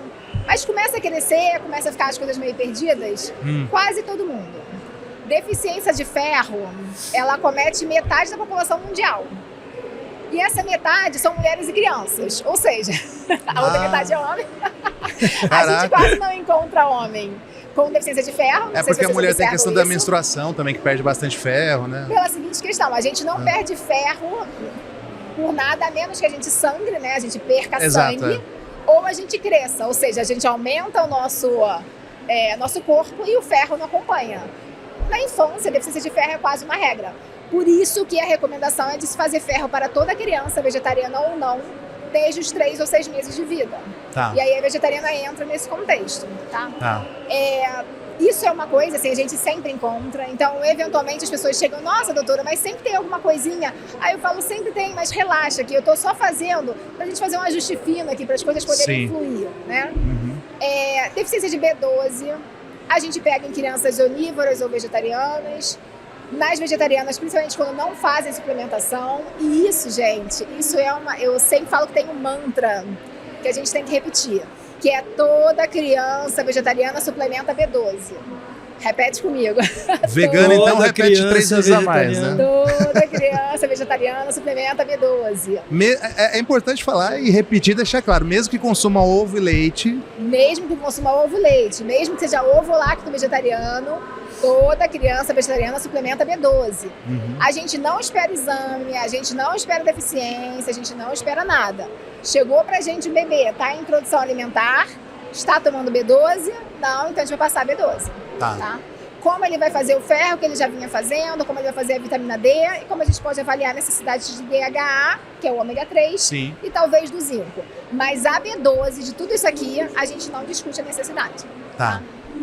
E é isso que eu vejo aí de realidade. Mas teve algum caso específico que você puxa e você fala, aquela pessoa, aquele dia, aquela criança, teve algum case já peguei diferente de adulto, insucesso? né? Assim, eu já atendi, teve uma época que eu atendia muito adulto e eu peguei uma vegana antiga que não suplementava nada. Esse é um perigo. A B12 dela era 15, assim. 15? 15, Caraca, 15. nem sabia que pegava tão baixo assim. Nunca vi também. E ela foi andando? Ela foi andando. Caraca. A B12 dela era B11. Ela Né? foi andando. Não, então, se a B12 dela era 15 ela foi andando, deve ter uma saúde de ferro em outros aspectos. Sim. Assim. E aí eu falei, gente, pelo amor de Deus, B12. Aí passei via oral, ela não tinha muitos sintomas, então foi possível fazer via oral. Ela não tinha sintomas? Tinha poucos Sério? sintomas, assim, sintomas. E depois que suplementou, ela... Ela virou uma mutante, né? Produtiva, assim, ó. Porque, imagina, e ela falava normal assim ou era meio cansada? Aquele estereótipo do vegano. Assim. Ela era agitada, acelerada. Agitada? Assim, Rapaz. Tinha B12 bem baixinha. E nunca suplementou. E aí, Mas e o resto do exame dela? Tava... tinha deficiência de ferro. Mas assim, não é uma coisa... assim, no veganismo especificamente. É a coisa da mulher que menstruou há muito tempo, que nunca avaliou o ferro, que aí faz deficiência mesmo, que não tá atenta à alimentação. E aí no contexto E ela geral, era vegana há quanto tempo? Só pra... Não lembro detalhes, mas mais de 5 anos certamente. Entendi. Tem agora vale para todos também, tem uma questão que falam que a B12 ela é armazenada no fígado, se eu não me engano, e a pessoa vira vegana hoje, não é que amanhã ela vai estar com alguma deficiência, né? Tem a gente tem uma reciclagem de B12. Na verdade, a nossa primeira fonte de B12 é o leite materno. Né? Tá. Como e a gente não tem acesso mais. A gente tem acesso lá quando a gente é neném. Até 3 anos. Aí, a gente tem, né, fisiologicamente, a gente teria um ciclo de reciclagem dessa B12, que é o ciclo enterohepático. Então, a gente ficaria reciclando. Ciclo o quê? Enterohepático. Me explica então, assim, como se um fosse ciclo uma vovozinha. intestino e fígado. Fica acontecendo essa reciclagem.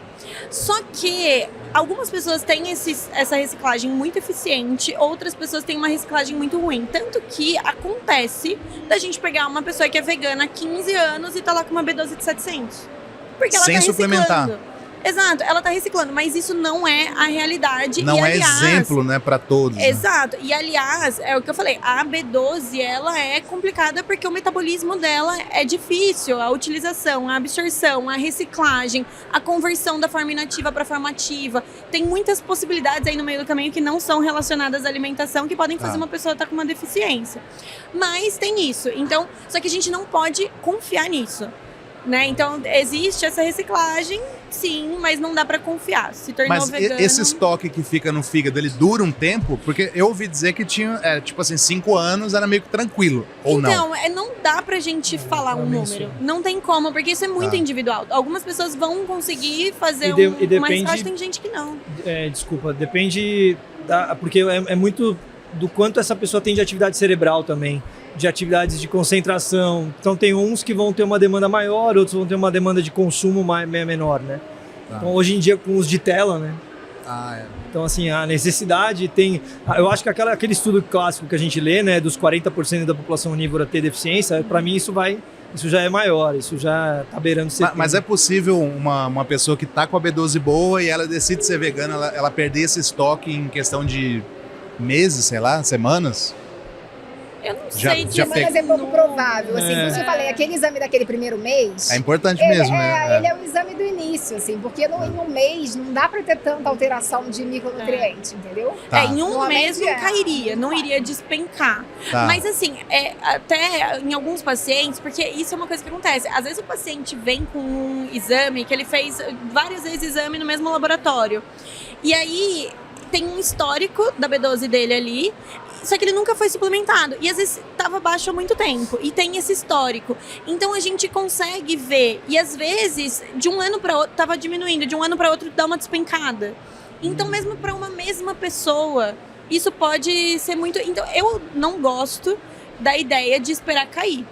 Se tornou Claro. vegetariano estrito ali, ou se tornou vegano, não tá consumindo nada de fonte animal, a gente vai fazer uma suplementação. Se eu tenho um exame, maravilha, porque eu consigo, baseado nesse exame, entender se eu preciso fazer uma reposição para depois uma manutenção, ou se já é uma dose de manutenção. Uhum. Mas a necessidade de suplementação tem mesmo, e o ideal é não deixar essa pessoa ficar com sintoma, qualquer coisa antes Sim, de até porque suplementar. sintoma de B12 costuma ser grave, né? Assim, quando tem. Assim, num primeiro momento, a pessoa convive tranquilo com isso, mas isso começa a afetar, de fato, a qualidade de vida dela e pode se tornar bem Uhum. grave. Se chegar num 15 ali... Você já pegou alguma criança com a B12 muito baixa, assim? Já, Que adulto- já peguei B12 baixa. A gente lê relato na literatura médica, a gente fala assim, deficiência de B12, ela cursa com gravidade, principalmente na infância. Por quê? A B12, ela é importante na formação do sangue, mas não só isso.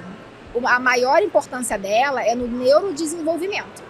E o que a criança faz é se desenvolver, né? E se desenvolver principalmente em aspectos neurológicos. Sim. Se falta um micronutriente que é essencial para o neurodesenvolvimento, você tem uma deficiência dele, você pode ter um quadro muito grave de deficiência com alguma repercussão neurológica. Tá. Então, convulsão, atrofia do sistema nervoso central, isso tudo pode acontecer. Caramba. E é um suplemento muito fácil de repor. Barato, né? É um negócio que não é para acontecer. Sim. E que hoje em dia não acontece muito mais, porque hoje em dia a gente tem essa informação circulando muito. Mas que não é para acontecer, né? É uma bobeira você pegar um negócio desse, assim, como é que chega nesse ponto, né? Sim. Se você tem uma coisa fácil, hoje em dia vende em qualquer farmácia. Se quando eu virei vegana 13 anos atrás, tinha que manipular a B12, hoje em dia você entra numa drogaria qualquer, pede uma B12 de gotinha dessas, e ela tem uma dose que para criança atende, né? Sim. Lógico, não estou dizendo que as pessoas têm que fazer Tem isso. que elas têm individualizar, tem que não se individualizar. automedique. Isso aí, mas a ideia é dizer o seguinte, não tem mais que estar manipulando. Você vai Sim. na farmácia e você vai encontrar para comprar. Se você deixou de ir no pediatra, você não precisa ficar voltando para ele prescrever de novo. Você vai comprar de novo e vai fazer a manutenção desse uso, né? É. E aí a gente fala disso para o adulto, assim, a questão da profilaxia, da prevenção da deficiência, mas principalmente quem entra nesse pacote aqui das crianças são as gestantes e as mulheres que amamentam. Elas também têm que estar usando B12 durante toda a gestação e durante toda a amamentação, Uhum. porque essa mãe vai ser a fonte de B12 pelo leite materno até que o bebê comece a introdução alimentar e comece a tomar a sua própria B12. Perfeito. É. Minha Mesmo filha porque- suplementa desde sempre também. A faixa de... Hoje a gente não faz a medicina, né? Olhando só o mínimo e o máximo, né? Graças a Deus e a ciência, a gente sabe o que é o melhor ali. Então, para cada faixa populacional. Então, você não vai... A pessoa... Eu recebo muita gente, né? Assim, não quero ser antiético, mas... 210, sua B12 tá boa. Ah, mas foi o doutor... Entendeu? Então, assim, a gente precisa melhorar o que a gente já sabe. A gente já sabe que essa B12 não é boa. Está normal. Tá dentro Mas- daquela faixa que vem no exame escrito Que como é normal, muito extensa, né? Que é muito extensa. E Né? tem uma outra população também que a gente tem que olhar com carinho quando a gente pensa em B12, que são idosos. Idosos, com certeza. Porque a B12 ela começa a cair de uma forma mais significativa ali depois dos 50 anos e realmente muitos idosos precisam dessa suplementação, precisam dessa reposição. Inclusive o meu avô, ele é onívoro e ele passou por um momento ali que ele ficava, nossa, Marianinha, eu só tenho vontade de dormir, eu não tenho mais vontade de fazer nada, que não sei o quê. E aí fui pegar os exames dele e falei, vovô, eu chamo ele de vovô. Vovô, a gente É vai seu ter vovô, que... né? É meu vovô. Então, A gente vai ter que suplementar essa B12 aqui. Expliquei pra ele, passei a B12 pra ele. assim, ele fala pra todo mundo, ele é testemunha de B12. Ah, é? É assim, se ele encontrar uma pessoa na rua que tá com cara de sono, acho que ele fala que ela tem que tomar B12, porque ele Entendi. fala que mudou completamente, assim, a disposição dele e tudo mais. Mas realmente, e é importante, até por conta, existem hoje estudos que relacionam com Alzheimer, com mais chance, Nossa. exato. Então é importante, é uma população que a gente tem que olhar com carinho, ver como que tá. Vamos resumir o sintoma. Você ia falar de sintoma? É isso que eu ia falar. Os sintomas leve da falta inicial, tá? Falta de memória. Aí, ó, todo mundo se identificando. Assim, são sintomas suaves que a vida corrida da gente Falta de memória. deixa a gente achar que faz parte da vida, Sim. né? Então, uma falta de memória, um esquecimentozinho de leve, um cansaço, um formigamentozinho na perna, no braço. Isso é sintoma de deficiência leve. O cara que tá ali na normalidade mais para baixo já pode ter isso, né? E aí a piada interna dos veganos às vezes pô, esqueci essa palavra. Cara, vê tua B12. Eu sempre faço isso. Né? A piada interna. Então, assim, não esquece. Pelo que eu me lembro, eu sempre faço isso. Não esquece. Começou a não esquecer, já vê a B12. Mas E aí, no caso de você não conseguir detectar esses sintomas e a B12 e a deficiência for aumentando, agravando, aí você tem sintomas muito mais graves, como esse a gente falou, que são neurológicos, né? Que são mais relevantes. E uma anemia megaloblástica, que a gente chama, Isso. né? Que é muito característico no exame de sangue, é uma anemia megaloblástica. Porque a anemia as pessoas associam com falta de ferro, né? Mas existe a anemia por falta de B12 Às também, vezes a gente né? detecta a deficiência de B12 olhando para o hemograma. A Tá. gente olha para um hemograma ali, vê aquela hemoglobina mais baixa, vê o tamanho da hemácia, que a gente consegue ver isso pelo hemograma, vê que ela tá grande, a gente já percebe, temos uma pista. E às vezes essa pessoa não veio com um exame de B12. Tá. E aí, por essa pista, a gente pede um exame de B12, constata ali, faz a reposição. Mas realmente muda a hemograma. É uma anemia. Entendi. Acho que é bom a gente falar também do ferro, né? Que eu acho que é uma coisa que as pessoas sempre perguntam. Porque a carne tem... acho que, no geral, as pessoas pensam isso, né? Carne tem proteína, as pessoas acham que é proteína. Né? Pensa no sangue, que tem ferro. Aí tem proteína e ferro, eu acho que é proteína e ferro, né? Que as Proteína pessoas e mais falam. Então, quando a pessoa deixa de comer carne, ela tende a ter uma deficiência de ferro. O que vocês acham sobre isso? Quando ela E deixa... Quando ela deixa de comer carne. Aquele cara que assistiu Terráqueos à tarde e não vai mais comer carne à noite. O que ele deve se preocupar com ferro? O que ele pode substituir? Eu sei que não é o termo, né? Mas qual que é a preocupação que ele tem que ter? Quais são as melhores fontes de ferro? A questão também do ferro M, não M e tal, vamos falar disso também. Então, com relação ao ferro, tem isso, né? As pessoas falam muito do ferro por conta do ferro M, ferro não M, né? Então, o ferro M, ele vai ter um anel ali, o nome disso é anel de porfirina, que é um anel que deixa aquele ferro mais estável, digamos assim. Tá. E ele aumenta a biodisponibilidade daquele ferro no alimento. Vamos falar bem palpável. Isso, o ferro ele é um mineral, é um ferro mineral. mesmo. Isso, tipo, é ferro. Só que bem miudinho. Ferro, exato. E Tá. aí, biodisponibilidade, quando a gente fala em biodisponibilidade, é o seguinte, nem tudo que a gente está consumindo a gente absorve e utiliza. Sim. Então, biodisponibilidade é aquela fração que a gente vai usar e, infelizmente, ela é baixa, né? A maior parte dos micronutrientes. De tudo Tá. aquilo que a gente consome, a gente vai, de fato, usar pouco, absorver pouco. Tá.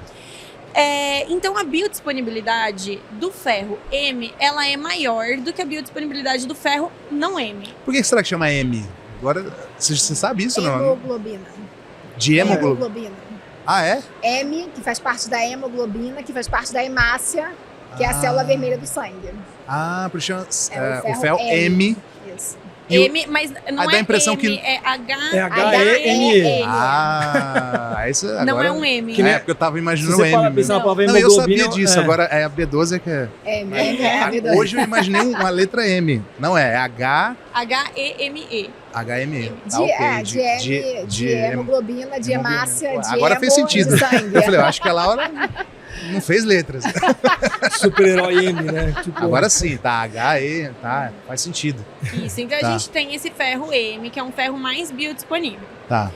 Só que aqui E esse já é, tem um é o ponto dos produtos importante. animais. Mas tá só nos alimentos de origem animal, porém, quando a gente olha para o ferro da carne, nem tudo é ferro M. Uma grande parte é ferro não M, tá? Então o ferro não M, ele tá nos alimentos de origem vegetal e nos alimentos de origem animal também. Mas não é uma sacanagem chamar de não M, dá a impressão que ele não vai servir sei lá, pro negócio da hemácia. É assim, tem o ferro, que é o metalzinho. O M é a bolinha de proteína que engloba ele. Tá. É tipo uma cápsula protetora. Ah, tá. O não M é o que não tem a cápsula não protetora. M tá soltinho, é o ferro livre, entendeu?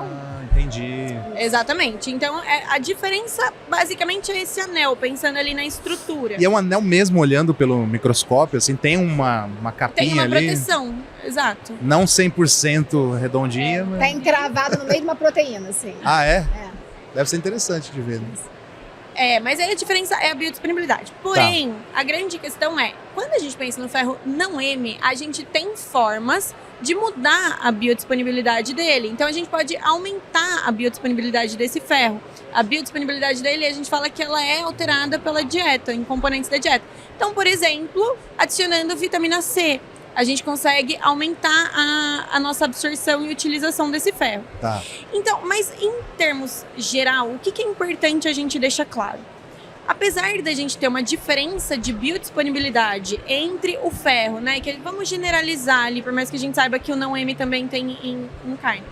Entre o ferro da carne e, por exemplo, o ferro do feijão, o feijão é uma fonte de ferro. Tá. Então, quando a gente pensa que essa biodisponibilidade é diferente, a gente pode pensar, poxa, então vale mais a pena, pensando em ferro, comer a carne do que comer o feijão, porque a carne é mais, o ferro aqui está mais biodisponível. Tá. Mas, quando a gente pensa numa alimentação vegetal, ela tem muito ferro.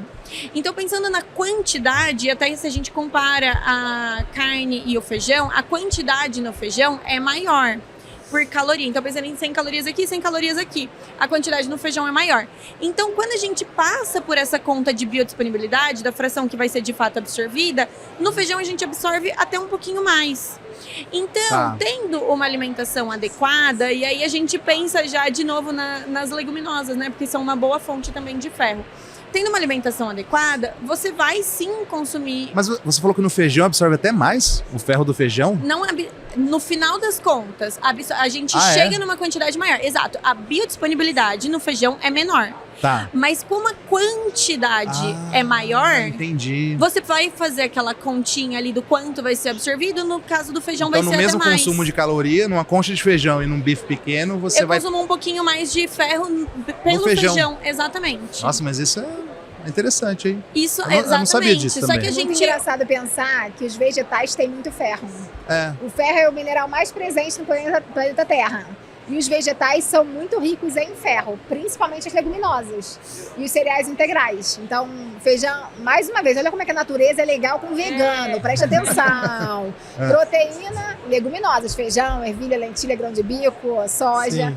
Ferro, leguminosas, feijão, ervilha, lentilha, grão de bico. Zinco, todo mundo, feijão, ervilha, ou seja... Cálcio. Também feijão. tem. Ou seja, a natureza tá ajudando a gente, tá ajudando o brasileiro. Tipo, só falta isso, pessoal. Vamos. Inclusive, a Feijão. Associação dos Produtores de Feijão tá patrocinando esse... Aqui meu feijão. E eu gosto sempre de lembrar do tal do pacotinho, né, que eu falo pra pessoa. Puxa, você vai comer algo que tem muita coisa ruim por causa de um item bom. Por que, que a gente não... Você fala. Exato. Por que a gente não pega algo que tem muita coisa boa e tem aquele mesmo item? Uhum. Né? Então, eu acho que esses pensamentos nutricionais vão fazendo a pessoa E dá pra refletir. ser vegano sem comer feijão? Dá. Porque tem gente que não gosta Tem gente mesmo, que né? não gosta e tem gente que não tolera. Pode ser lentilha? Então, dá E sim. sem comer leguminosa. Agora subiu o nível. Aí a hein? gente vai mudando. Pode ser feijão? Não. Ervilha? Não. Lentilha? Grão de bico? Soja? Aí a gente tem que começar a pensar em alternativas. Porque não tem Exato. aquela doença de Crohn, uma coisa assim, umas doenças do intestino que o cara não pode comer Isso. leguminosa? O mais comum é na síndrome do intestino irritável, quando a pessoa Tá. não tolera food maps, né? Que é um Sim. grupo ali de carboidratos muito fermentativos. E aí as leguminosas são ricas em food maps. Mas aí tem um ponto que a gente estava até conversando antes de começar aqui. Com relação às leguminosas, de antemão a gente já tem um ponto importante que é preparo e o pré-preparo. Deixem o feijão de molho. Tá. Feijão, a leguminosa tem que ficar de mas molho. vamos partir do pressuposto que a pessoa que tá com um problema desse no intestino já sabe disso. Isso, Porque exato. assim, é básico do mas básico, né? olha, mas você Mas imagina que é básico? Não é? No consultório é assim, ó, deixa o feijão de molho? Deixo. Quanto tempo? Meia hora. Ah, não, gente. Isso é comum demais, demais, Não. demais, demais, Posso dar demais. uma demais. dica de mãe? Dica de mãe, Pode, tá? pode. Criança Botar- dormiu. Não, feijão. Feijão de molho. Feijão de molho. Não é fácil lembrar que você vai cozinhar no dia seguinte o feijão, porque você é mãe e você não lembra nem que você vai comer hoje, não é isso?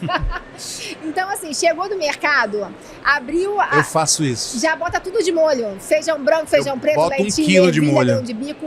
Depois que ficou tudo de molho, no dia seguinte joga a água fora e congela todo mundo. Lava Lava e congela em porções. Ou, né, na porção, lá no pote lá de sorvete que tu tem.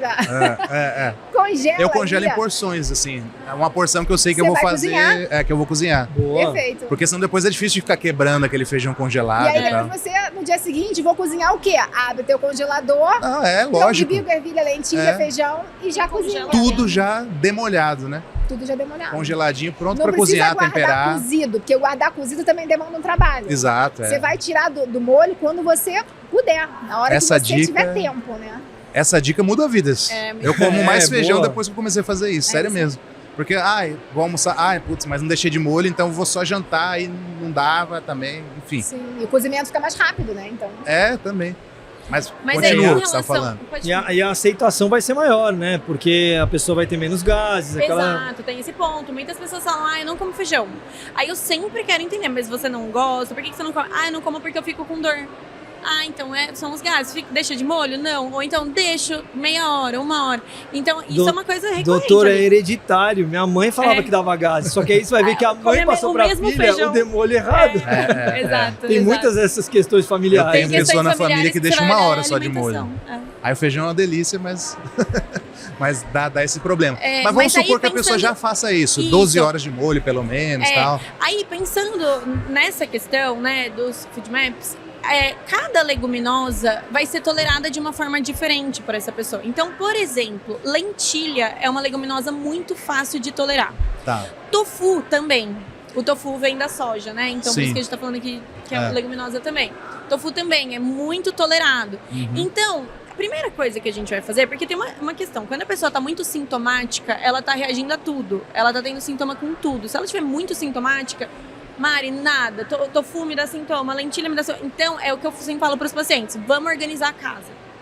E aí, eu tiro tudo, ela fica sem, porque a intenção é que ela fique assintomática. Ficou assintomática, aí a gente vai pra uma fase... Você tira tudo o quê? De leguminosa? Tudo de leguminosa e de alimentos ricos em food maps, tá? Então ela vai ficar sem comer cebola, alho. Não façam isso em casa. Nossa, tem algum sintoma que vou não é fazer isso. fácil nem bater Isso trabalho com isso. Ah, eu tô Isso com não é gás, vou fácil cortar nem Parecia no aquelas consultório. dos caras fazem aquelas coisas malucas na televisão, tipo, não faça Eu isso em tenho- casa. Só eu bem tenho até profissional. medo Mas de é bom- passar uma lista aqui, ó, e a pessoa anotando aqui, ó. O óbvio precisa ser dito. Não verdade. façam isso. Verdade. Porque assim, e essa é uma fase desse protocolo, porque esse é um ponto importante. Tem gente que faz esse protocolo e para na primeira fase. E a pessoa fica com uma alimentação extremamente restrita pro resto da vida. Nossa. Não pode de jeito nenhum.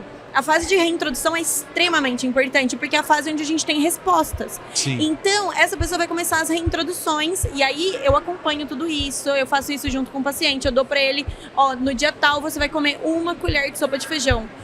No dia tal você vai comer 1,5 colher, depois 2. Então é desse jeito. Entendi. E relatando ali sintoma, teve sintoma, a gente volta para que eu chamo de dieta segura, que é a dieta da primeira fase. Então a gente vai fazendo isso para entender o que ela tolera. E essa Isso dieta é muito segura é o que? individual. Arroz? Basicamente? Ou depende de cada pessoa? Daí você... Não façam isso aquela. Não, existem. Tapioca. Não, existem legumes que são baixíssimos em food map, existem frutas, então ela consegue ter um mínimo de variedade ali, não é uma dieta tão restritiva assim.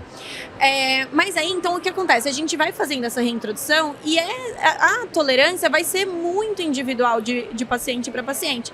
E aí que a gente vai para a fase 3, que é a fase em que a gente entende o que tolera, o que não tolera e o que tolera em que quantidade. E aí essa pessoa vai ter uma vida normal depois disso, mas é uma diferença absurda na vida dela. E você já Agora- achou muitas pessoas que diziam que não conseguiam comer leguminosa, e aí você achou a leguminosa dela, tipo Com assim? certeza, isso acontece com muita frequência. Não só qual é a leguminosa dela, mas qual é a quantidade que ela tolera. Isso acontece muito. Quando o paciente chega muito sintomático e o problema dele é food map, geralmente ele não tá tolerando nem um pouco, assim. O que é food map mesmo? Já me explicaram isso, mas a B12... É um grupo de carboidratos muito fermentativos. Food Então, map, eles- o que quer dizer? É uma sigla, né? Você lembra F disso? de fermentável, Isso, O de oligosacarídeos, D de disacarídeos, M de monossacarídeos, A de... E P de polióis. A de amor, P de polióis. Isso que não tá na conversa. A de amor, P de polióis. Tá bom. O Fábio tá fazendo umas perguntas que... Meu Deus! Agora, Sabe o que eu perguntei pro Dr. Eric uma vez? Eu perguntei pro Dr. Eric uma vez assim, que cor é o cálcio? Que cor mesmo, no microscópio, assim. Ele fala isso em As palestra, pessoas acham que é inclusive. branco, Na né? pós ele Não fala é isso. branco, né? Meio acinzentado. Acinzentado, tá? é. Porque as pessoas acham que é branco, né? A gente tem a imagem do Sim. cálcio. Porque é a assim. mesma cor do osso e tal. Do leite então, Do também. leite. uma das Tem perguntas cor, que a gente. Eu acho que gente... nem tem cor. Não, tem que ter uma cor, porque você tem que ver ali. Qual o corante que usou? Qual é a luz que tá incidindo? Eu não sei. Tabela periódica. Qual é a Mas- cor da tabela periódica? Mas eu pergunto num programa de saúde óssea que nós temos, cite 3 alimentos com cálcio, né? Pra ver como as pessoas estão educadas em relação a isso. Iogurte, leite, queijo. Então, e aí eu... Até eu ia falar A isso, acho. Aí eu maior cito 3 parte- tipos de Um queijo. ou outro vai colocar o gergelim, ou... Sim. Aí um dia responderam pé de galinha. Então, Nossa. Então, assim, e aí eu depois, no final, eu junto esses dados e mostro para as pessoas, ó, se você não entrar no mercado e não souber onde está o cálcio, se você olhar para a carne e só pensar em proteína, para o feijão só pensar em ferro, você não vai comer, você vai ter problemas, entende? Sim. Então, quando você toma consciência alimentar de fato, através dos profissionais, você consegue ter mais saúde, É. né? A pessoa...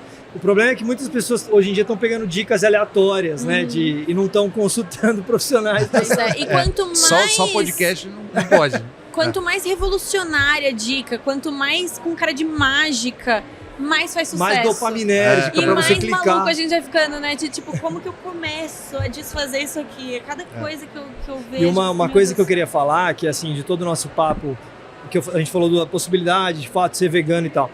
Falar pro pessoal que Djokovic, Hamilton, as irmãs Williams, temos vários e vários exemplos de esportistas que são veganos. E eles muitas vezes dizem, o pessoal da NFL, do futebol americano, os caras gigantes, como mais feijão. Eu boto 3 conchas de feijão a mais.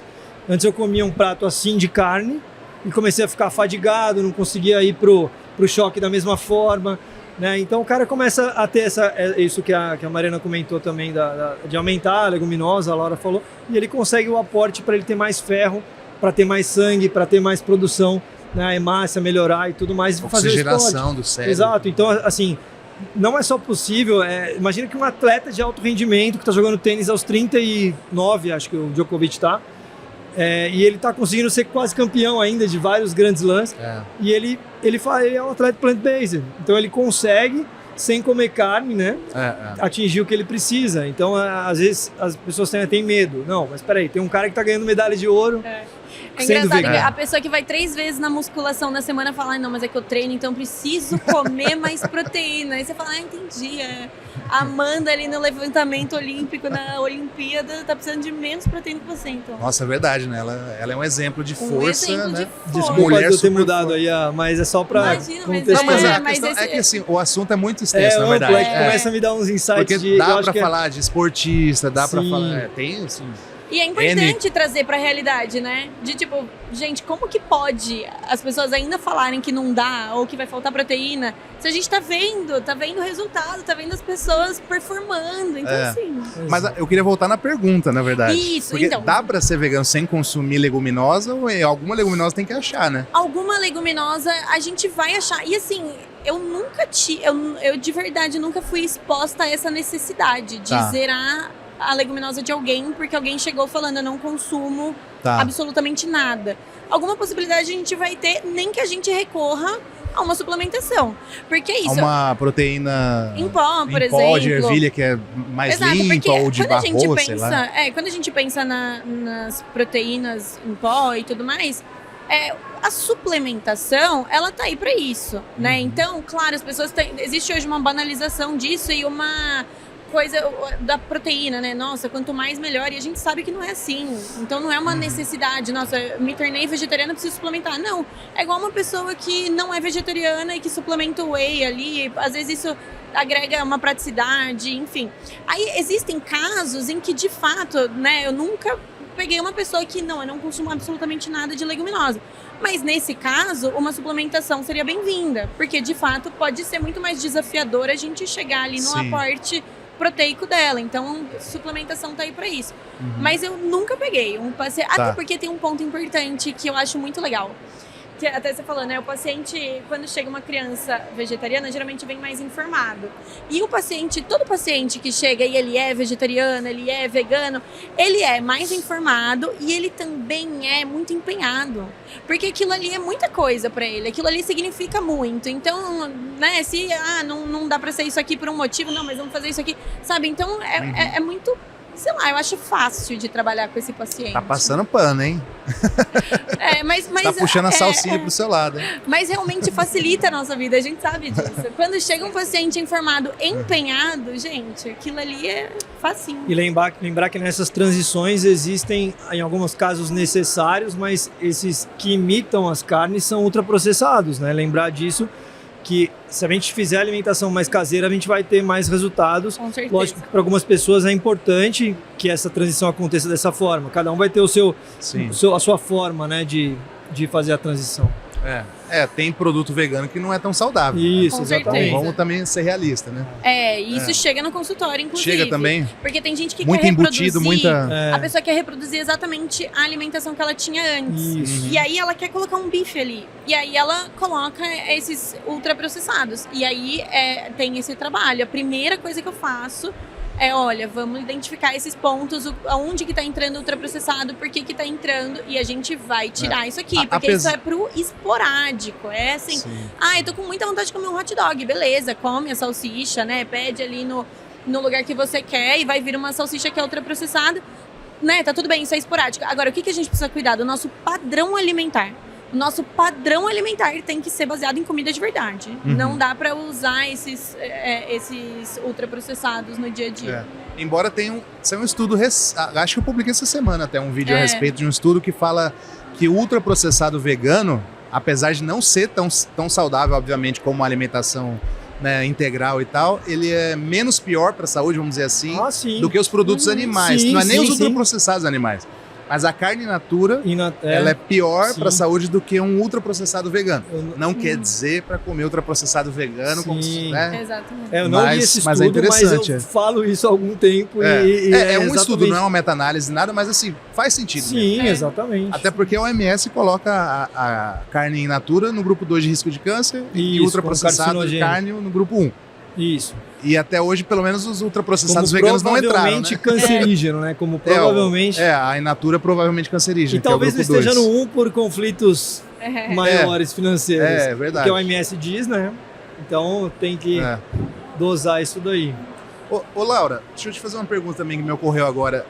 No consultório já chegou algum caso de uma criança que a família não é vegetariana nem vegana, mas a criança decidiu e a família foi apavorada pra você, assim, ele quer ser vegano, tal, o que eu faço? Eu ia te perguntar isso. Tem isso ou não? Tem. Vou contar a minha história, porque eu fui essa criança que quase virei vegetariana se tivesse tido apoio familiar. Olha aí. Quando eu tinha lá, eu e meus irmãos, né? Eu tenho mais 3 irmãos, somos 4. Quando eu tinha lá para meus 5, 6 aninhos, eu viajei pro interior, pra uma fazenda, e vi uma pessoa matando uma galinha. Foi uma cena absurdamente horrorosa, né? O meu irmão tentava impedir que ela matasse, ela insistia. Nossa. E foi aquela coisa horrorosa. Caraca. E aí a gente resolveu que a gente não ia mais comer galinha, porque a galinha sofreu para morrer. A gente tentou, depois a vida, né, sem apoio também, década de 80, não tinha essa informação, as pessoas também, a gente acabou voltando a comer. Lá para os 12, 13 anos de vida, quando eu tinha 12, 13 anos, o meu irmão, que era mais velho, falou assim, Laura, você comeria a nossa cachorra? Nossa, quem que falou isso? Meu irmão. Seu irmão falou isso? 3 anos a mais que eu. Eu tava com 13, ele tava com 15, Mas ele comia 16. carne também e tal? Não, ele tava já despertando. Você comeria a nossa cachorra? Aí eu falei, parei assim, nossa, que pergunta, claro que não, né? Aí ele, pois é, porque... Você sabia que os bois e os porcos sofrem tanto para morrer quanto nossa cachorra sofreria? Você já imaginou, ele falou assim, você já imaginou se alguém pega e enfia uma faca no peito da nossa cachorra e mata ela para comer? E aí eu falei assim, nossa, isso é muito absurdamente doloroso. E aí com 13 anos eu resolvi que eu não comeria mais mamíferos, porque era quem eu identificava que parecia com a minha É cachorra. o ciclo de compaixão, né? E porque com 13 anos eu não sabia que eu podia ser vegetariana. Porque se eu soubesse, eu já tinha parado também. E aí continuei, enfim, frango, peixe, ovos, enfim. E parei de comer os mamíferos. Ah, o frango não é mamífero? Pois é, na minha cabeça Coitado do não frango. tinha feito a analogia, né? Mas, enfim, aí continuei. Aí fiz a faculdade inteira de medicina. Na faculdade de medicina a gente não tem aula de nutrição. Não, a gente isso não daí tem já é informação surreal. sobre alimentação. E a gente acaba repetindo só o que a gente ouve aí na cultura. E aí lá quando eu tinha os meus 30 anos, já tinha feito a minha residência, pediatra, endocrinopediatra. Esse mesmo irmão veio falar comigo. Você sabe como é que são produzidos o ovo e o leite da indústria? É vegano seu irmão? Meu irmão é. Não, é que se não fosse, ia ser um plot twist gigante. A Já indústria... tô fã dele, já. Como é o nome do seu irmão? Eduardo. Eduardo, um abraço, Eduardo. Parabéns pelo seu Boa. ativismo desde os anos 80. Eu Meu nem irmão sonhava em ser super vegano. ativista, Eduardo Hanna. O meu irmão, ele veio perguntar de novo. Você sabe como é que é produzido o ovo e o leite? Não, se seu irmão chegar pra perguntar alguma coisa pra você agora, você já fala, não, nem fala. Porque vai ser uma coisa muito... Chega, Vai ser uma coisa Sensacional. Eu já cabulosa. desisto logo. Vai ser uma... Shhh, fala nada. E ele lia isso? Ele pegava... Ele pegava informação, ele é um super estudioso, ele ia lendo, ele assistia os documentários, ele sabia de E tudo. que ano foi isso do leite e ovo e tal? Leite e ovo tem uns 14 e 13 anos, quando eu virei vegana. Era meio escasso, assim, as informações sobre muito, isso. era tudo mato, né? Ele recebia pelo pager. Facebook, assim, tipo isso. E aí ele me falou como é que era produzido, né? Nessa época eu tinha uma filha de 1 aninho. E aí ele falou, assiste o documentário Órfãos do Leite, que é um documentário que acho que tinha na sua página, não sei se hoje em dia tem, Órfãos do Leite. Ah, chileno, né? Eu lembro desse documentário. Das E eu búfalas? assisti Órfãos do Não, Leite. Não, das búfalas? Não. Teve um nome A parecido. separação dos parecido, bezerros das vacas leiteiras. Nossa. E aí é um documentário que é gravado com câmera escondida, ou Nossa. seja, que mostra aquela coisa vida real ali, tipo, da separação, né? E eu lembro que eu amamentava minha filha de 1 aninho e eu chorava de madrugada assistindo aquilo, com uma sensação de que eu não tinha direito de fazer aquilo. E aí com 30 anos eu virei vegana, enfim, criei meus filhos dentro do veganismo. Mas essa criança, com o ímpeto vegetariano, com a empatia pelos animais, já existe desde que eu tinha 5 anos de idade. Porque um dia me ensinaram que eu tinha que respeitar o outro, né? E o outro incluía os animais, o outro incluía a natureza. Peraí. Deixa eu ativar. Sensacional. Pois é. Adorei. E essa visão, eu percebo que ela existe nas crianças. Se uma criança vê um bichinho sofrendo, ela vai sofrer, ela vai dizer para, ela vai chorar. Existem estudos de neurociência que mostram que a empatia na criança é mais sentida corporalmente. Eu vi um vídeo, desculpa, de um pai americano, que é a cultura da arma, né, nos Estados Unidos e tal. Ele deu a arma pro filho, tá, é vídeo, eu não vou saber onde, mas... E aí ele fala, mata, e a criança atira e mata o animal. E depois ela começa a ter uma crise. Ah, eu já vi isso aí. É um cervo, acho que ela era. quase cai no chão. E o pai, tá certo, é isso mesmo, nós somos caçadores. Olha só, o nível de sofrimento dessa criança. Psicológico, imagina. E aí as pessoas ressignificam, porque a gente se adapta à violência, né? Como tudo na vida. E aí, essa criança, ela é mais empática mesmo. Então, eventualmente, surgem essas crianças no consultório. Às vezes, as mães, os pais vêm preocupados.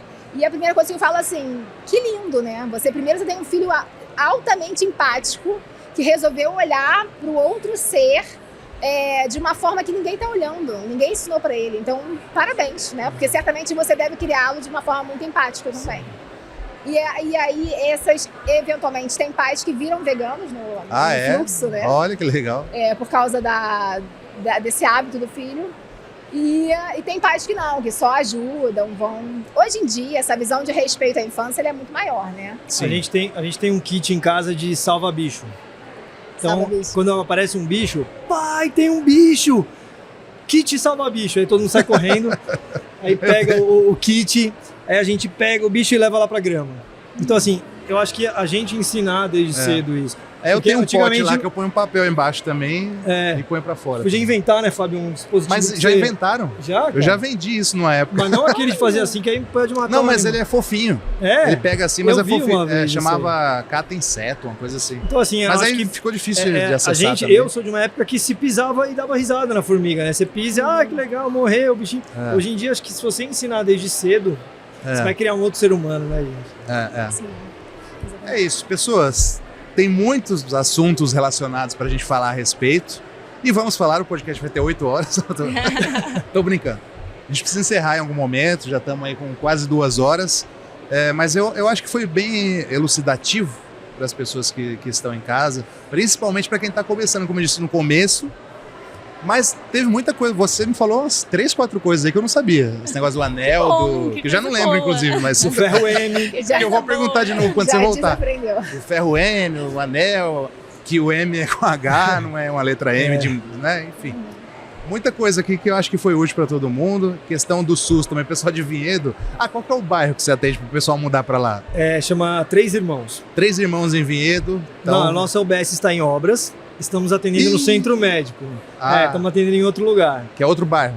É um outro bairro, mas logo a gente vai voltar para o lugar correto Tá. ali. A Mas as especulação imobiliária acabou de aumentar no bairro. Acabou de Original. aumentar. Mas as pessoas desse outro bairro podem se constar também ou só dos 3 irmãos? Então, a rigor, o SUS, ele tem as... Tem as ele áreas, né? Mas hoje no município que eu tô, tem aplicativo. Então, a pessoa tem uma certa liberdade de marcar. Legal. Então, se você é de Vinhedo, talvez de qualquer área de Vinhedo consiga Vai ser um prazer, né? se consultar com o Dr. Renato, então. Vamos construindo saúde aos pouquinhos, né? Nunca é da noite pro dia, embora o mundo queira que a gente faça as coisas de forma imediatista. A Sim. gente vai fazendo aos poucos e vai melhorando. E Qual que é o seu Instagram pro pessoal encher o saco lá? meu é Dr. Renato Calil Web. Um pouco Link. complexo, mas Não, Depois eu esquece o que ele falou, né? Não dá pra saber.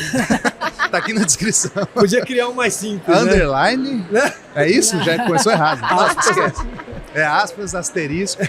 Tá na descrição o arroba de todo mundo aqui, o link. Doutora Laura, muito obrigado. Veio do Rio de Janeiro. Olha, só pra isso aqui, um prazer Eu enorme. espero 13 anos por este momento. Qual que é o seu Instagram pro pessoal te fazer uma consulta grátis lá na Vamos DM?